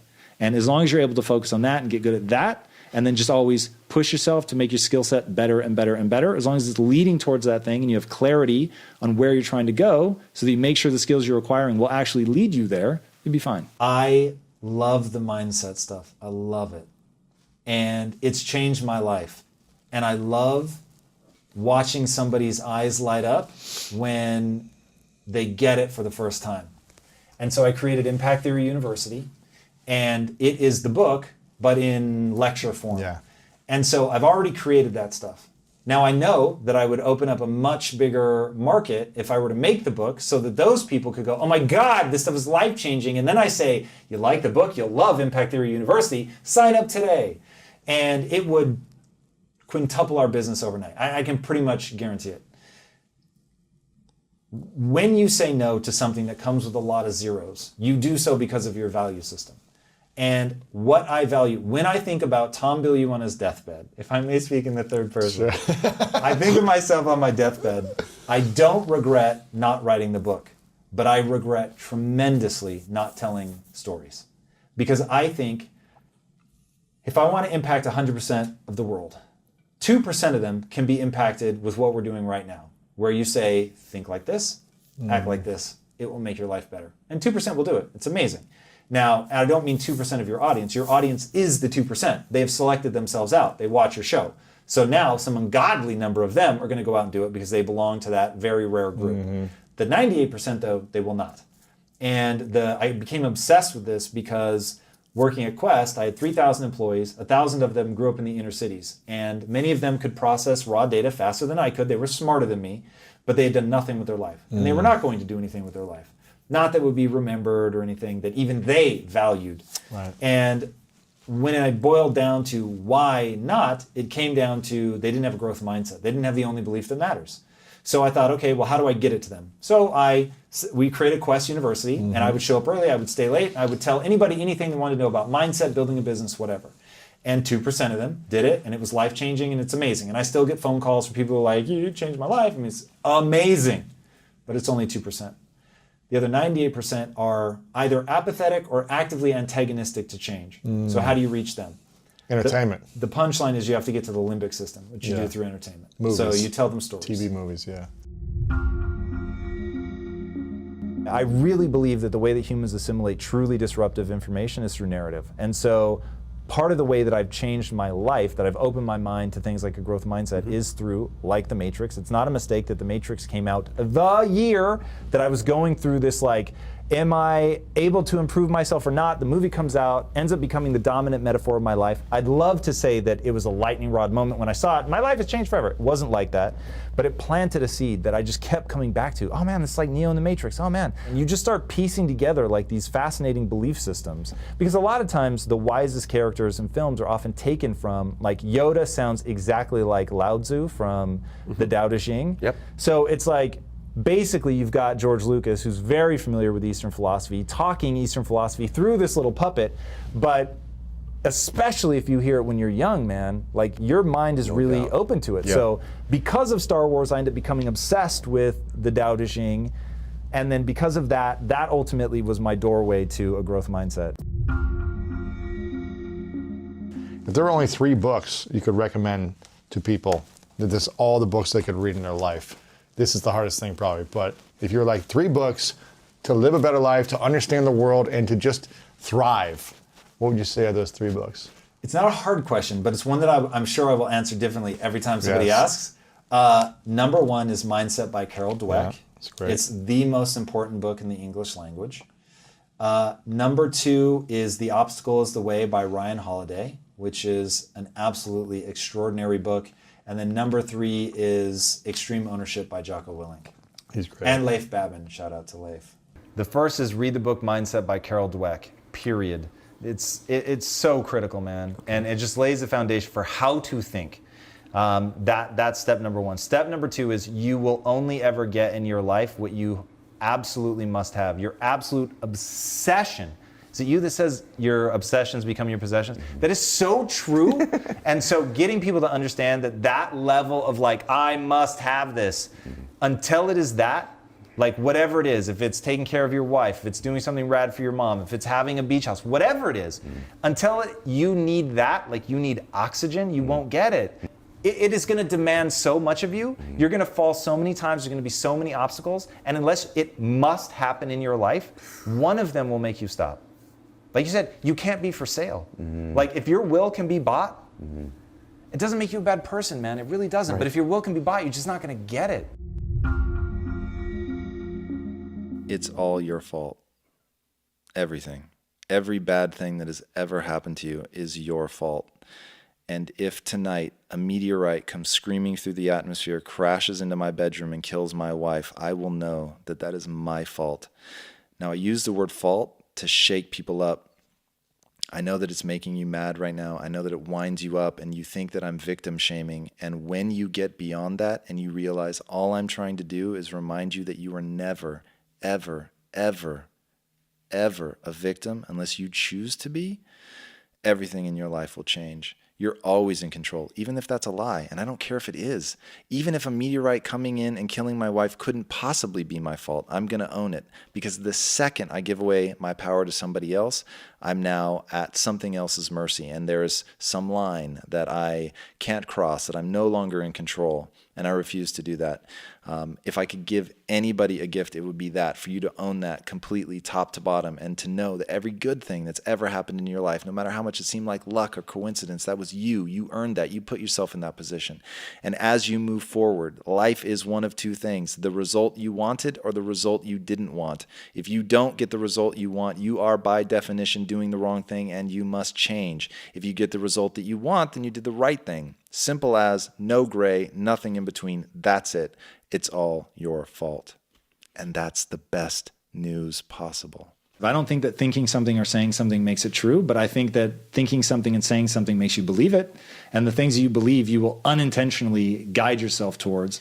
I think your belief about yourself and what you're capable of influences your accomplishments more than you can imagine, just because you don't put in the extra mile of effort or whatever that it was going to take because you don't believe that you can. Or you don't even allow yourself to dream it. And if you don't dream it, you're never going to come up with a plan. So it is wildly influential in terms of what happens, just not in a mystical way, in a very like tactical, you just end up either doing or not doing the things that you should. To me, greatness is leaving it all out on the field. Like, you can't guarantee results, but you can guarantee, like, did you really play to win? And this is something that I am heartbroken for other people if they're not playing to win. And the only reason to not play to win is if you don't think you can win and you value yourself for winning. So my thing is, maybe I can't win. I think the odds are actually against me building the next Disney. But it's such a fun game to play because I only value myself for the sincere pursuit. So greatness to me is not about achieving something, it's about playing all out, sincerely pursuing. So I'm chasing money for 8.5 years. My mantra is I want to get rich. That's it. You better get rich. Father-in-law wants you rich. You've promised you're going to get rich. You always wanted to be rich when you were young. 100%. Right. And that wasn't a dirty word for me. I didn't understand people who were conflicted about money. I was like, it's powerful. So I want to get rich. And I just made it all about that. And so for 6.5 of those years, I didn't take days off. Even when we would go to London for Christmas, I had like video camera that would allow, well, this is actually slightly in the future, but a great example. I would take a video camera that would let me watch the production line at Quest. Oh my God. So like that kind of obsessive, like I'm all in. Yeah. Back at the technology company, same kind of thing, but I would either be working on the tech company or trying to start other companies at night. So we talk a lot about, we had like 5 or 6 companies fail, all side hustles. Yeah. But it was like, we just kept trying to learn and figure this out. Yeah. And so growing in that, becoming better, understanding marketing, helping elevate the company, really rising up to a peer status, watching other people fall away because they couldn't emotionally hang in the environment. And yeah, then they made me, I didn't ask for a raise for 5 years. I was like, I want to be so valuable that they feel gross for what they're paying me. Yeah. And so, because I wanted the equity, What a I didn't lesson. I didn't want the salary. Yep. So I was like, dude, I'm in this for the equity. You don't have to worry about me. Equity, equity, equity. I just kept it on their mind. Like, hey, you said that was a possibility. I want you to know that means everything to me, and that's why I'm here. And so hit the 6.5 year mark. I'm 10% owner in the company, and I'm completely miserable. And I've burned out, and I realized that entrepreneurship had given. It was making me stronger, bigger, faster, and now it was beginning to take away because I didn't care about the product. I didn't love what we were doing. I wasn't passionate. I was just chasing money, and money just wasn't that interesting. At that point, on paper, we both know the difference between paper money and real money. Right. But on paper, I was a multimillionaire. And I went in and I said, guys, here's your equity back. I'm quitting. I'm not crossing the finish line, so I don't think I should get anything for this. And it actually ended up being like a really cathartic moment where we could all say what we'd been feeling, which is, yeah, none of us are happy. And so it became, well, if we're going to keep doing this, if we're going to keep building businesses, because by then it was very clear to me the struggle is guaranteed, the success is not. And so I'm going to go do something I love. And they agreed, they felt the same. So we said, okay, well, what would we build that we would love even if we were failing? And so for 3 very different reasons, that became a nutrition company. And for me, it was, I grew up in a morbidly obese family. My uncle essentially ate himself to death when I was 12 years old, and it was scary and sad. My mom is morbidly obese, has been my entire life. My sister's morbidly obese, has been almost her entire life. My dad at one point was morbidly obese and then lost weight, but it was like, that's just where my family lived. Yeah. And so I was like, they're going to die far sooner than they need to. And there's this great Mother Teresa quote, nobody will act for the many, but people will act for the one. And so I just needed to wake up every day and think about my mom and my sister, and that was it. And I thought, I can show up every day and fight for them. It's not about the money anymore. I can fight for them.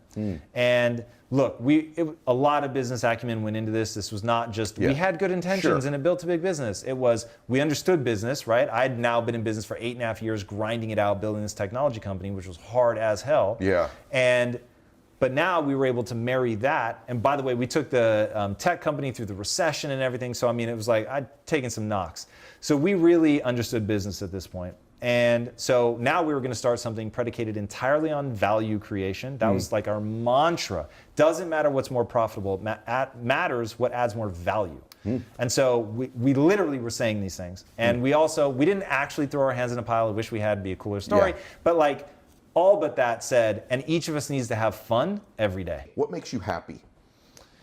The easy answer and the most truthful answer is time with my wife. The other answer to what makes me happy, there's really 2 things. So time with my wife, and then the pursuit, which I'll put in all caps, right? Yep. So the pursuit of whatever, the pursuit of getting better, the pursuit of impacting the world, the pursuit of building something big that matters. The pursuit, maybe I never get it. I don't care about that. I care about the pursuit. I care about whether sincerely I'm actually trying to make it happen. Not bullshitting, not just like empty dreams, but like for real. I'm actually giving myself over to this. And I've spent a lot of time in the inner cities. I big brothered for this one kid for 8.5 years, completely changed my life. And then having 1,400 employees and about 1,000 of which grew up hard in the inner cities. Hard, I mean, most of them grew up in Compton. I mean, it was just some of the most extraordinary stories I've ever heard. And I realized that those people are as extraordinary as anybody. Barack Obama, Oprah Winfrey, Tony Robbins, like all those same raw materials exist in people in the inner cities that nobody believes and nobody think will ever go anywhere. And they won't because they don't believe in themselves. And so we were talking at our most honest, like what are we really driven by?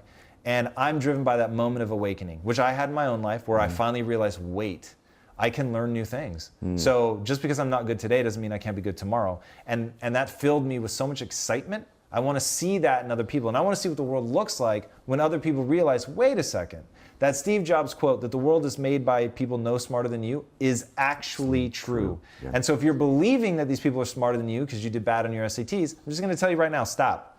So you can develop yourself. So my obsession became that humans are the ultimate adaptation machine. We are literally wired from the ground up in order to grow and improve under stress and pressure. So it's like, what's the phrase? Pressure can burst pipes, but it also creates diamonds. Yes. So it's like you need the pressure. And yes, it can hurt, but it can also make something amazing if you're willing to put yourself in that situation. So it's a weird twist of fate that humans, in order to build the muscle, you first have to tear it, right? Yes. So, but once you accept that that's how it works, you can do extraordinary things. Today, we are going to be talking all about dealing with disappointment.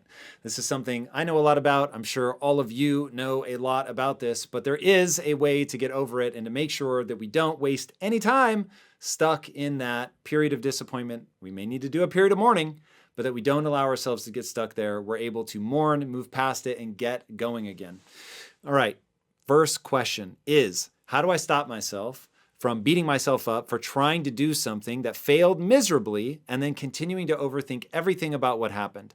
Thank you so much for any advice and assistance that you can provide. Okay, here is how to conceptualize failure and the disappointment that goes along with it. Once you understand that what the human animal is designed to do is learn, then you have to ask yourself if what has made the human animal the most apex of apex predators the world has ever seen, the most capable of completely changing its environment, what is it that allows them to learn fast? And the answer is failure. Now, the reason that failure is truly useful, and I'm not just saying that to make you or myself feel better. In fact, I wish that it wasn't the way to learn the fastest. But the reality is, the reason that it works so well is that when you fail, you trigger areas of the brain that are focused on memory and focus. So you've got the memory side, so you're going to remember this. You've got the pain. This does not feel good. I do not want to go through this again. So you've got that, which heightens your emotions, which makes you more likely to remember this thing moving forward. And then it also narrows your attention. So you're really looking at, why did this go wrong? And when you have this sense of, I never want to repeat this, and you're looking very closely at, why did this go wrong?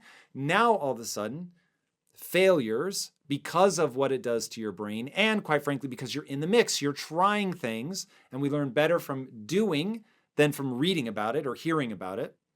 So failures suddenly become the most information-rich data stream on planet Earth, heightens your likelihood of remembering, and it focuses you in on exactly what's the problem. So now, even though failing sucks, part of what makes it valuable is that it sucks. In fact, it may suck in order to make it valuable. Let that sink in. That nature went, when this happens, in order for this to be useful for this animal, for this evolutionary creature, I need to make sure that it becomes advantageous, so that as they make mistakes, assuming that they don't get eaten by a lion, I want to make sure that they don't put themselves in that position again. And so we have to learn from some method. And the method that gets us moving, taking action, trying things, feeling the pain, focusing, that's going to be the thing that we're going to get the most takeaways from. So now, as you reframe what failure is not proof that you're a loser. Failure is the process by which you become better. Okay? Failure is not the process that reveals that you're a loser. Failure is the process by which you become better. That is the name of failure. So now, when you fail, why would you beat yourself up over it? It's the nature of progress itself. There is no way to get better without failing. It's the fastest way. It is the most effective way. It is necessary. You have to do it. And by the way, for you to have failed at something, you showed the courage to try it.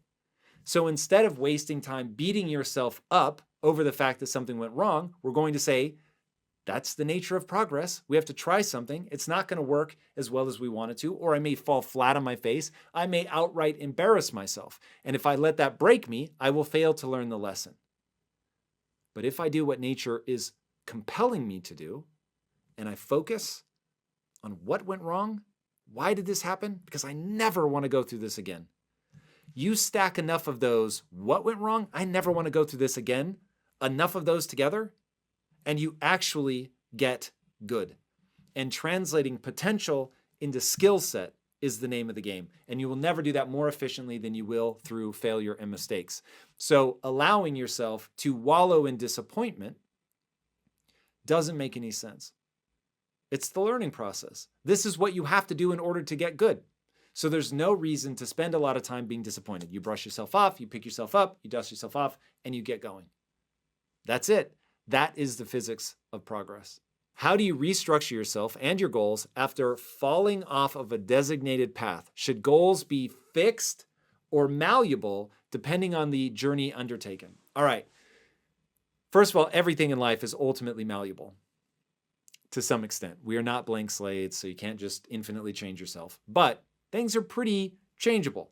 As Heather Hines says, we are not a blank slate, but we are the blankest of slates. And I think that's the right way to look at it. So here's how I break it down.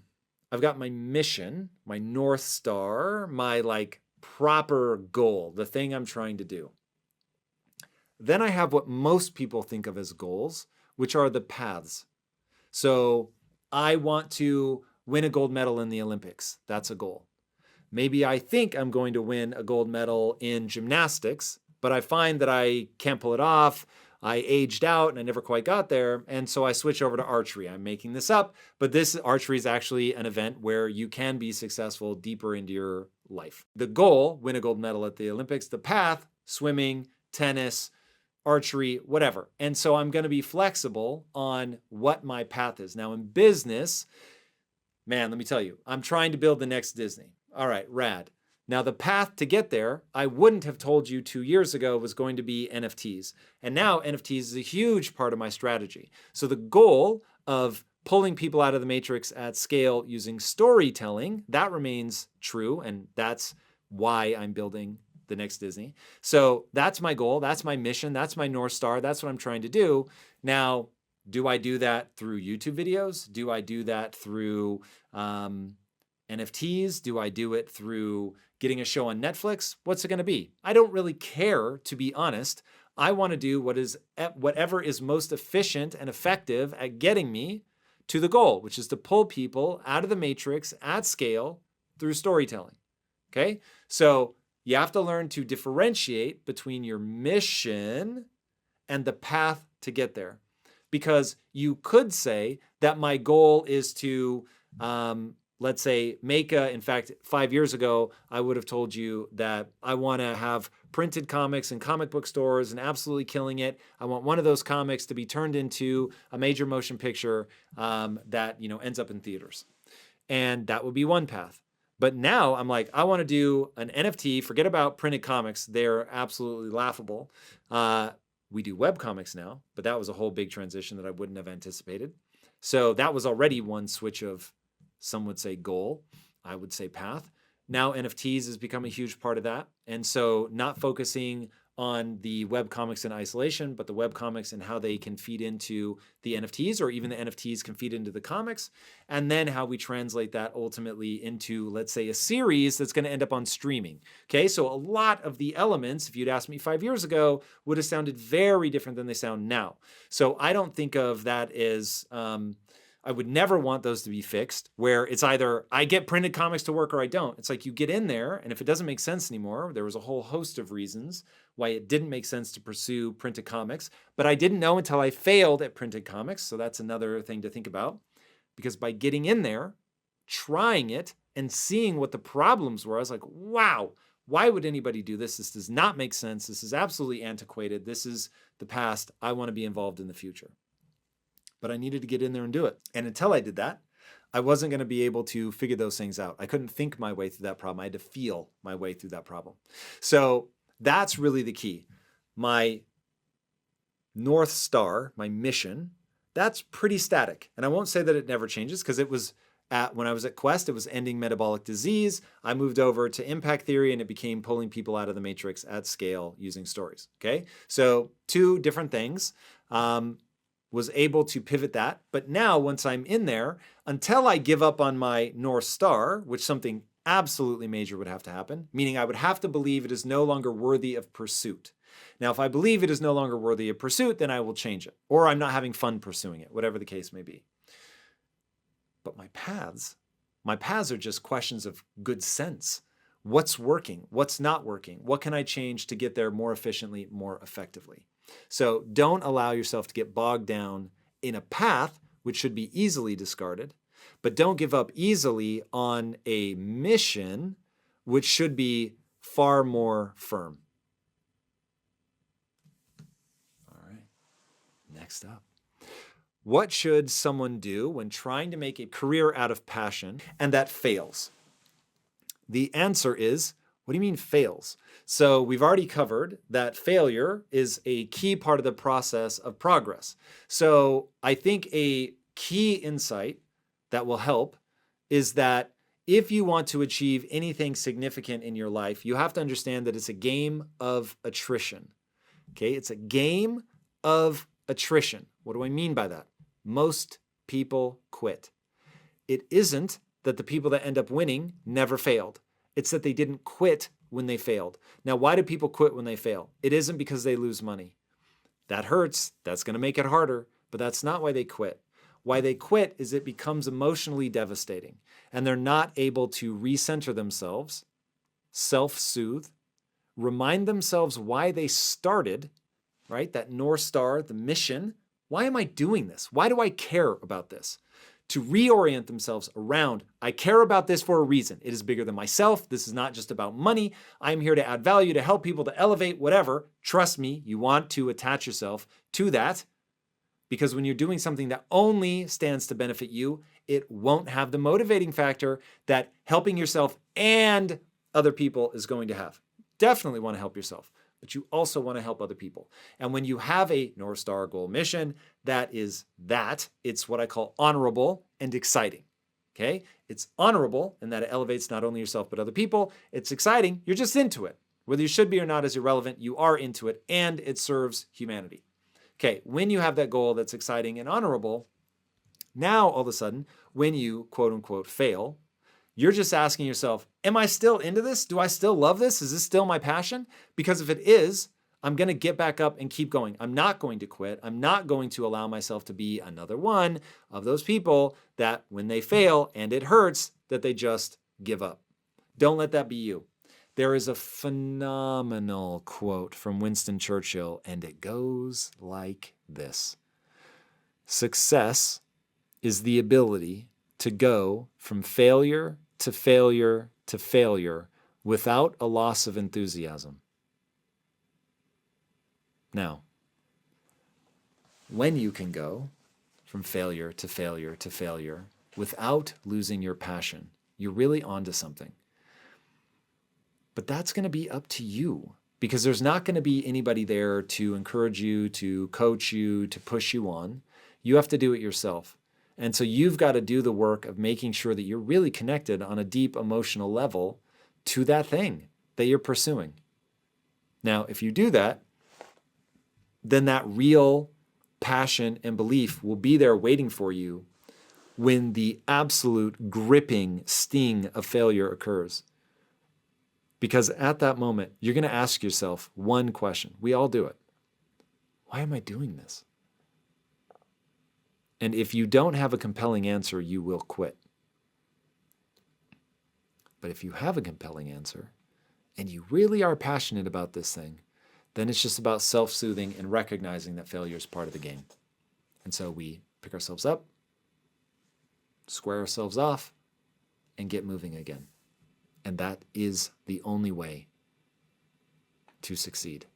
How do you discern preventable mistakes from ones we simply could not see at the time with the knowledge we have?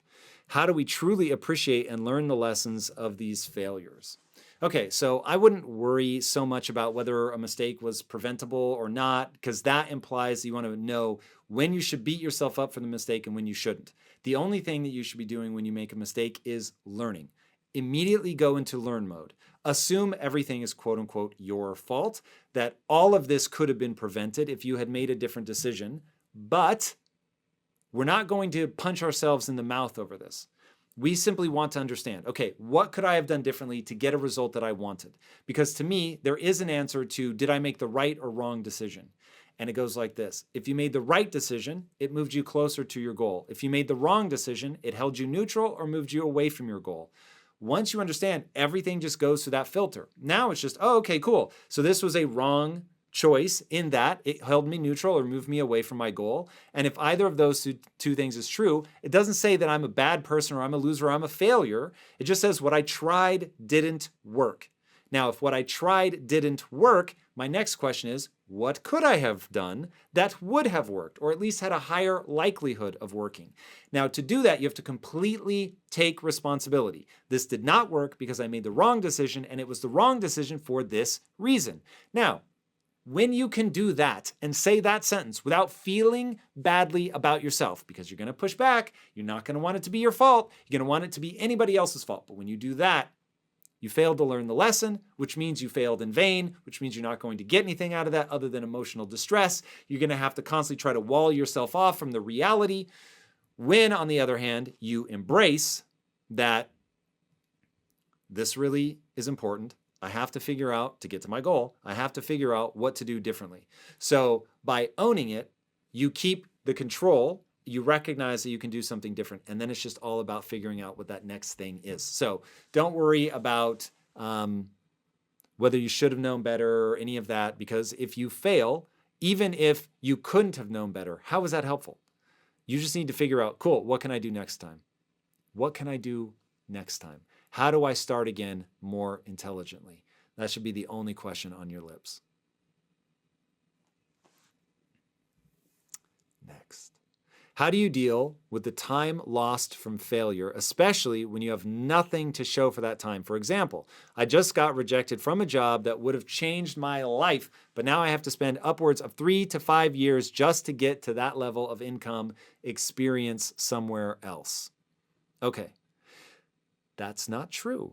So right now, the only path you see before you makes it seem like it's going to require you 3 to 5 years just to get to that level of income experience. But let's remember, we had that opportunity present itself once before. Who says it's not going to present itself again tomorrow?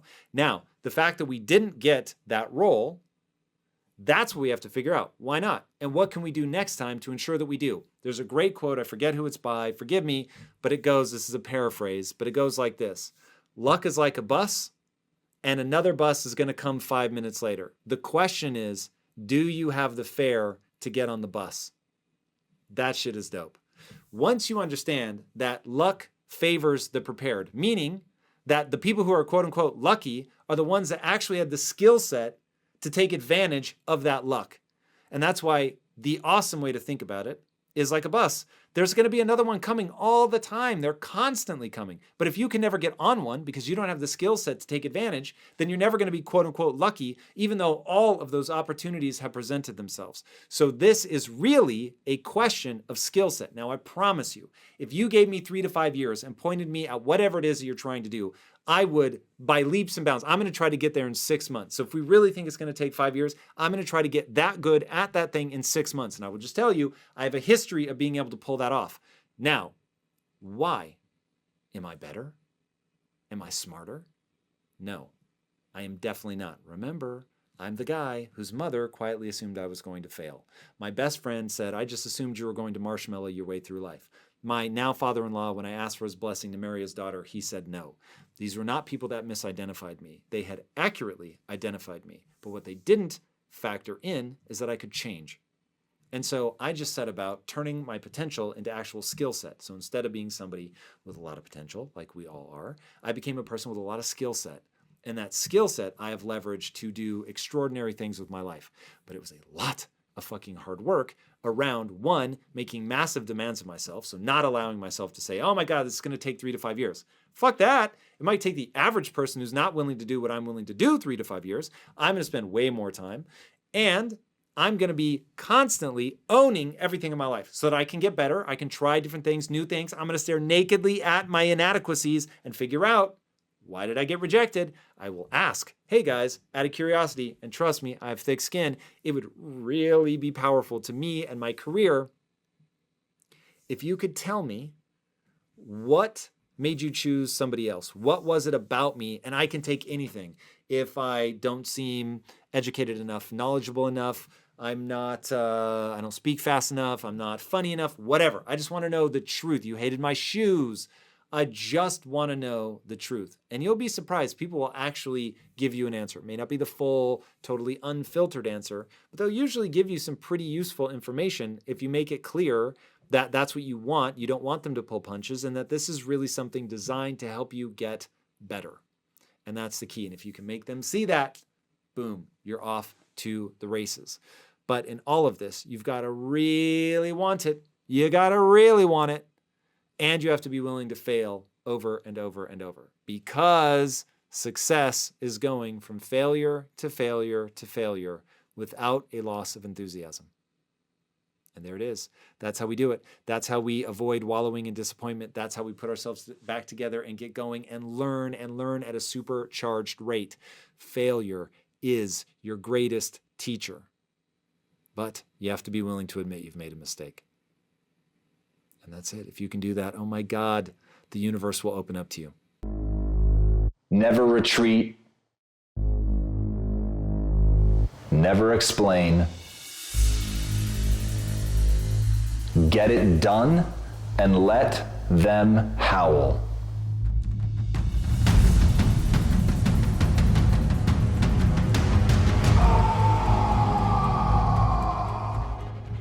And that's the point. Get it done. Do the thing.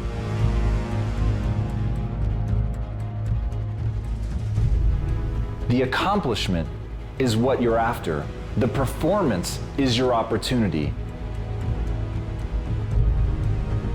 It doesn't matter what other people think. It doesn't matter if they want you to win. It doesn't matter if they actively want you to lose. What matters is building that set of skills, becoming capable of doing the thing. And in doing the thing, you will silence the critics. It's the man in the arena who knows that he's showing up with the abilities that he has to do battle. The question is, will you prepare? The question is, will you do the work? The question is, will you be able to get the thing done? And everybody spends their time focused on what other people think instead of realizing the only thing that matters is how good you get.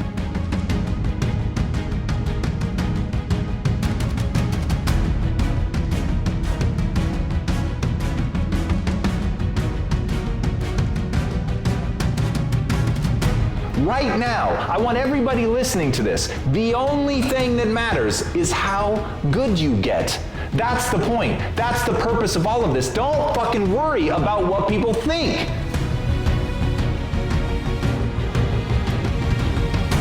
Just get so good that you can't be denied. Get so good that you can't be stopped. Get so good that your performance speaks for itself. If you get that good,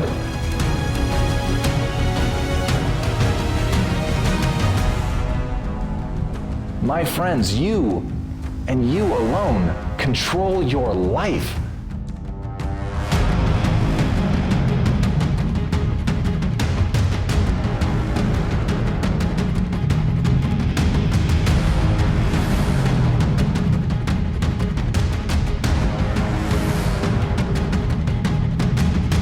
If you're honest with yourself about where you are, and you know exactly where you want to go, you can go anywhere.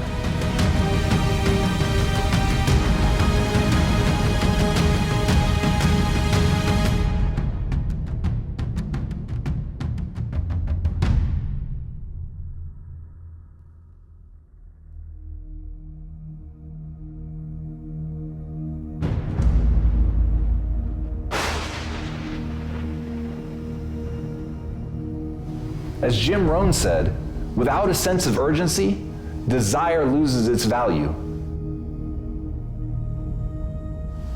What do you want badly enough to suffer for?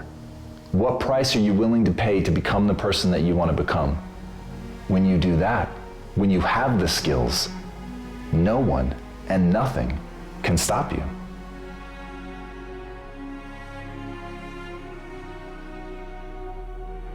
Really think about that for a second. There is a level of ability, a level of skill set where you can get so good at something, no matter how much people hate you, no matter how much they want to bring you down, no matter how actively they come for you, you can stand before them and say, I will not fall. Because you can outperform.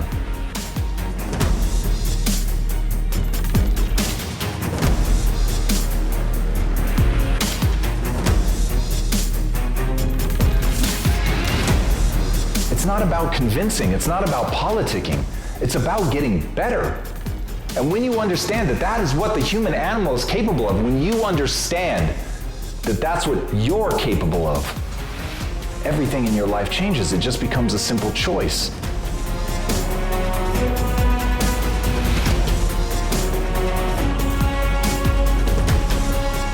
What do you want that badly that you're going to turn that want into a need, that you're going to do the work, that you're going to show up nights, weekends, you're going to put in the work when other people are out partying? All you can think about is becoming so good that they can't stop you. Becoming so good they can't stop you.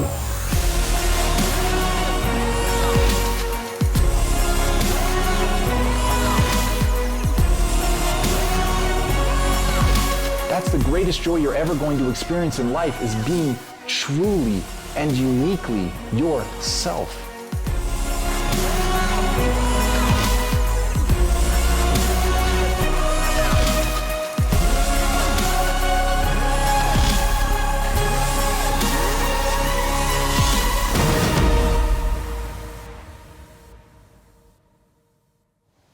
Through a cruel twist of fate, the only way for a human to really develop themselves and to become what they're capable of becoming is through suffering. It's by pushing yourself.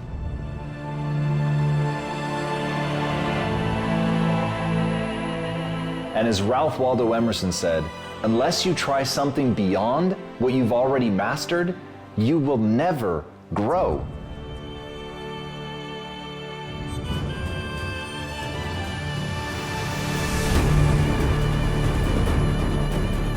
But to push yourself beyond what you've already mastered is to really embrace discomfort. It's to push yourself to the edges of what you can take. It's to go beyond the physical, emotional, and intellectual limits.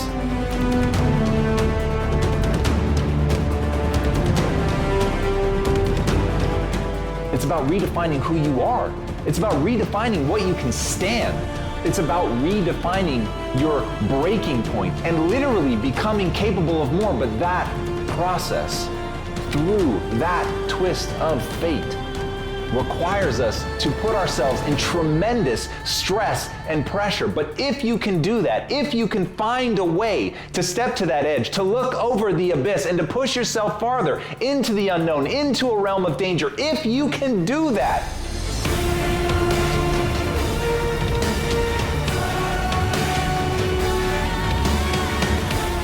if unlike everyone else who seeks comfort, if you can push yourself past pain, then you can become something more than other people, but your life will ultimately be defined by what you do.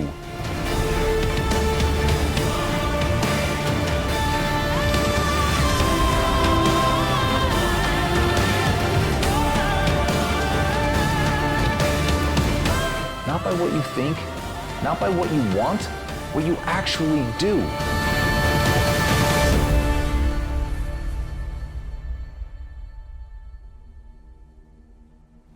And as Leonardo da Vinci said, I have been impressed with the urgency of doing. Knowing is not enough. We must apply. Being willing is not enough. We must do.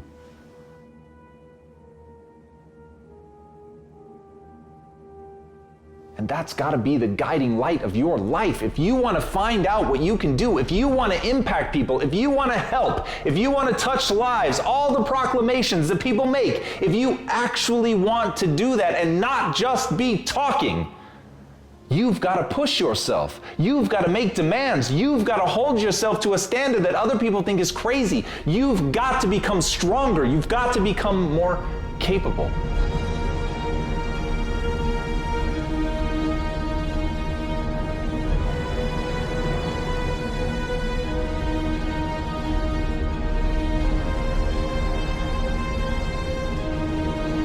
Because when you get to that point, when you are stronger, when you're more capable, then you're actually able to execute against the things that you want to do. You're able to help people. You're able to push yourself. You're able to become something more.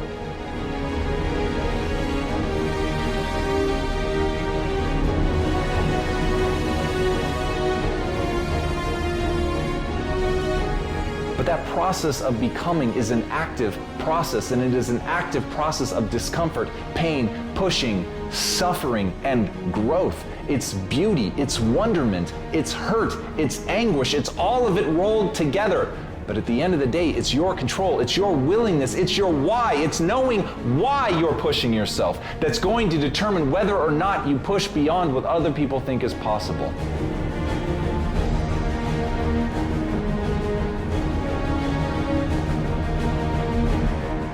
In that, standing at the edge of uncertainty, not knowing if you're going to succeed or fail, not knowing if you're going to live or die, it's in that moment that you realize who you really are.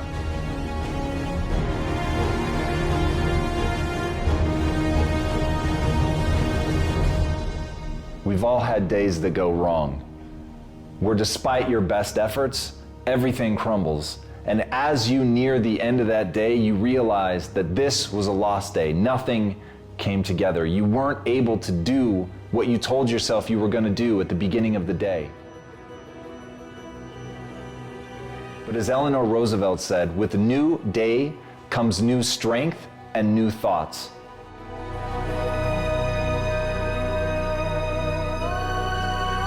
But that's up to you. You control what you think. You don't have to let your thoughts run away with you. You've got to take that moment to decide that you're going to think those new thoughts, to let it be a rebirth, to let it rejuvenate you.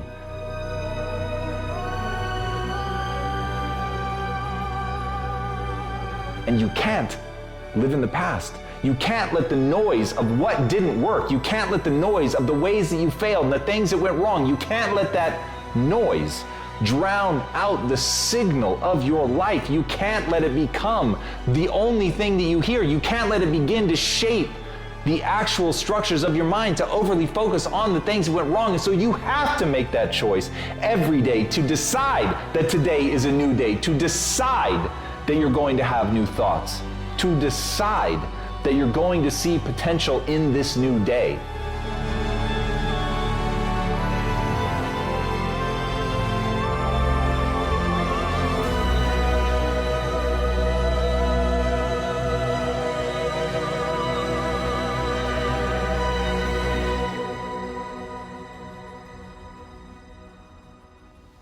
I want greatness for you.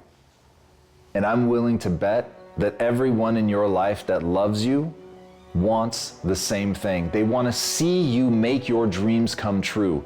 They hunger for it, to see you win the way that you hunger for it yourself.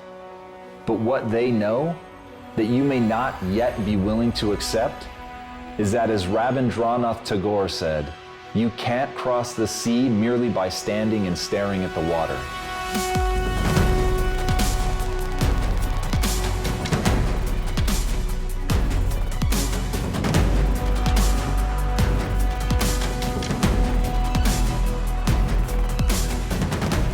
If you're going to make those things come true in your life, if you're going to make that vision that you have a reality, you've ultimately got to go out into the cold and unforgiving water. You've got to be willing to face the swells. You've got to be willing to face the most terrifying thing of all, the unknown.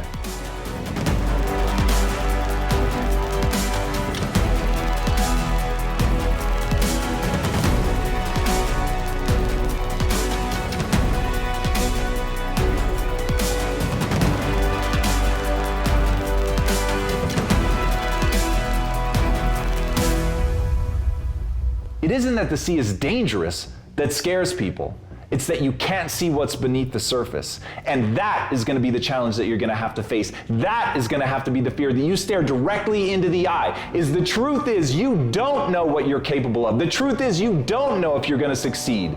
The absolute truth is you may fail.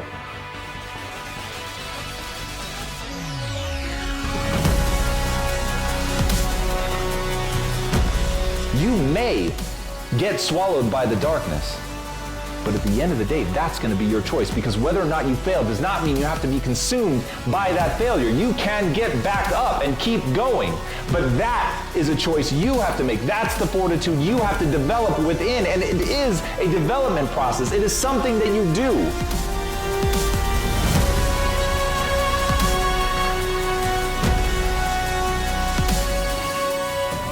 You choose to be stronger than the sea. You choose to be stronger than the unknown, and you choose to be brave enough to go out despite the unknown and try to conquer something, to try to build something in your life, to do the things that other people think cannot be done. It is in facing that fear that you win the battle. Understand, finding the island, making it to the new world, that's not the fucking point.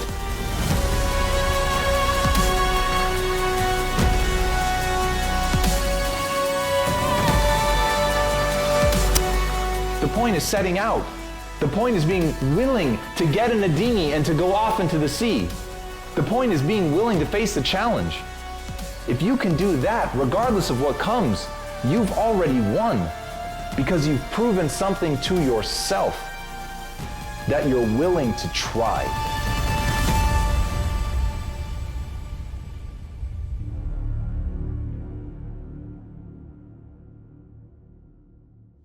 The truth will set you free, but first, it will piss you off.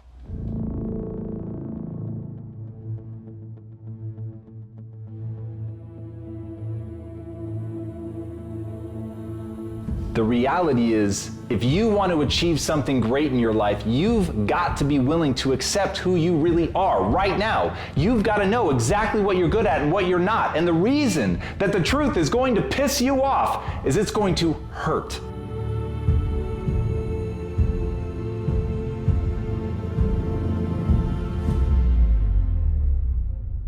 It's going to hurt to acknowledge that you're not yet who you want to be. It's going to hurt to know that you're not yet capable of the things that you want to be capable of. And it's really going to hurt to know that the things that people say behind your back, the things that they say to hurt you, that they're actually true.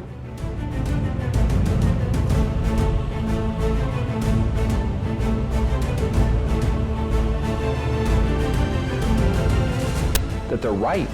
They have a point. You aren't good at that thing. You aren't as good as you could be. You did embarrass yourself. You have fallen down. All of those things are almost certainly true.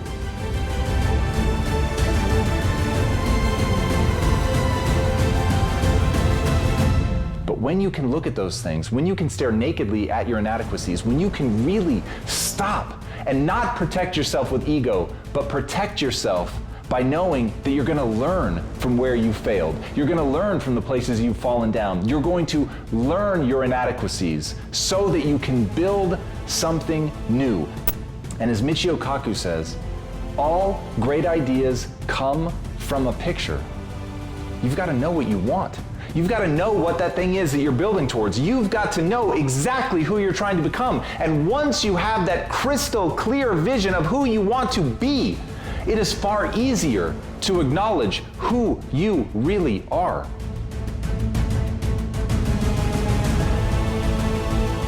So you've got to start with that picture. You've got to accept the reality, pain and all. But you've got to have that picture. You've got to know where you're going. You've got to know what the skills are that you need to build in order to get there. And once you do that, once you have that picture, and that picture is your obsession, it's the thing that you think about, you dream about, you put it up on your wall, you tattoo it in your mind, you know exactly who you're trying to become.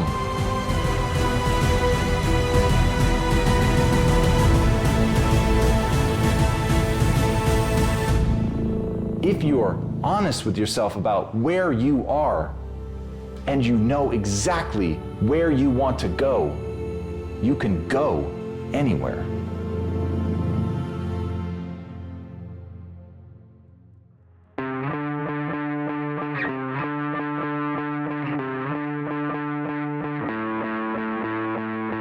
Knowledge isn't power. Used knowledge is power. Putting that to use to actually do something. Understanding it well enough to create from that thing. That's the end goal. So don't worry about what other people think. Don't worry about what other books other people have read. Don't worry if you ever make it to the last page of anything.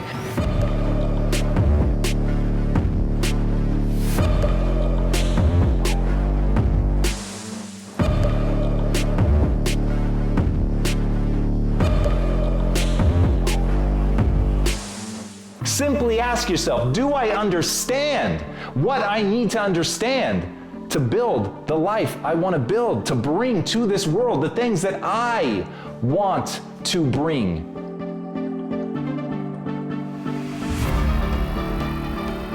however counterintuitive, however weird, it doesn't matter. If it's a moment of beauty for you and you understand how to build it, build it.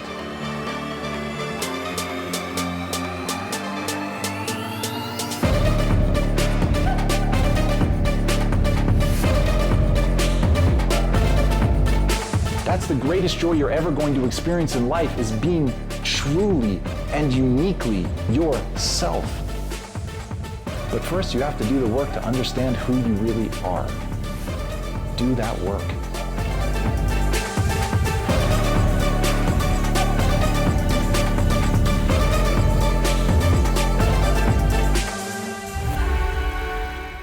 And as Brené Brown said, you can choose courage or you can choose comfort, but you can't choose both. So as you look out at what you want to do and it scares you, in that moment you've got a choice. It's not about not having fear, it's about rising up in the face of it. It's about accepting that this is going to be hard. It's about accepting that you might fail. It's about accepting that right now you really aren't good enough.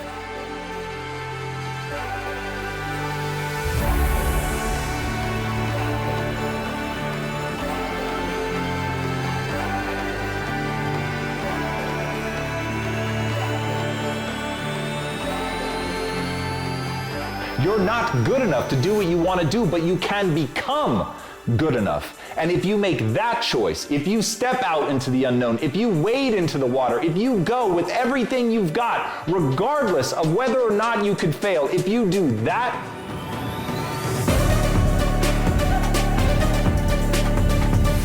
then you've got proof. You know that you have value because you're willing to take that chance. And the willingness to take the chance is courage itself. The only thing that you should demand of yourself is courage.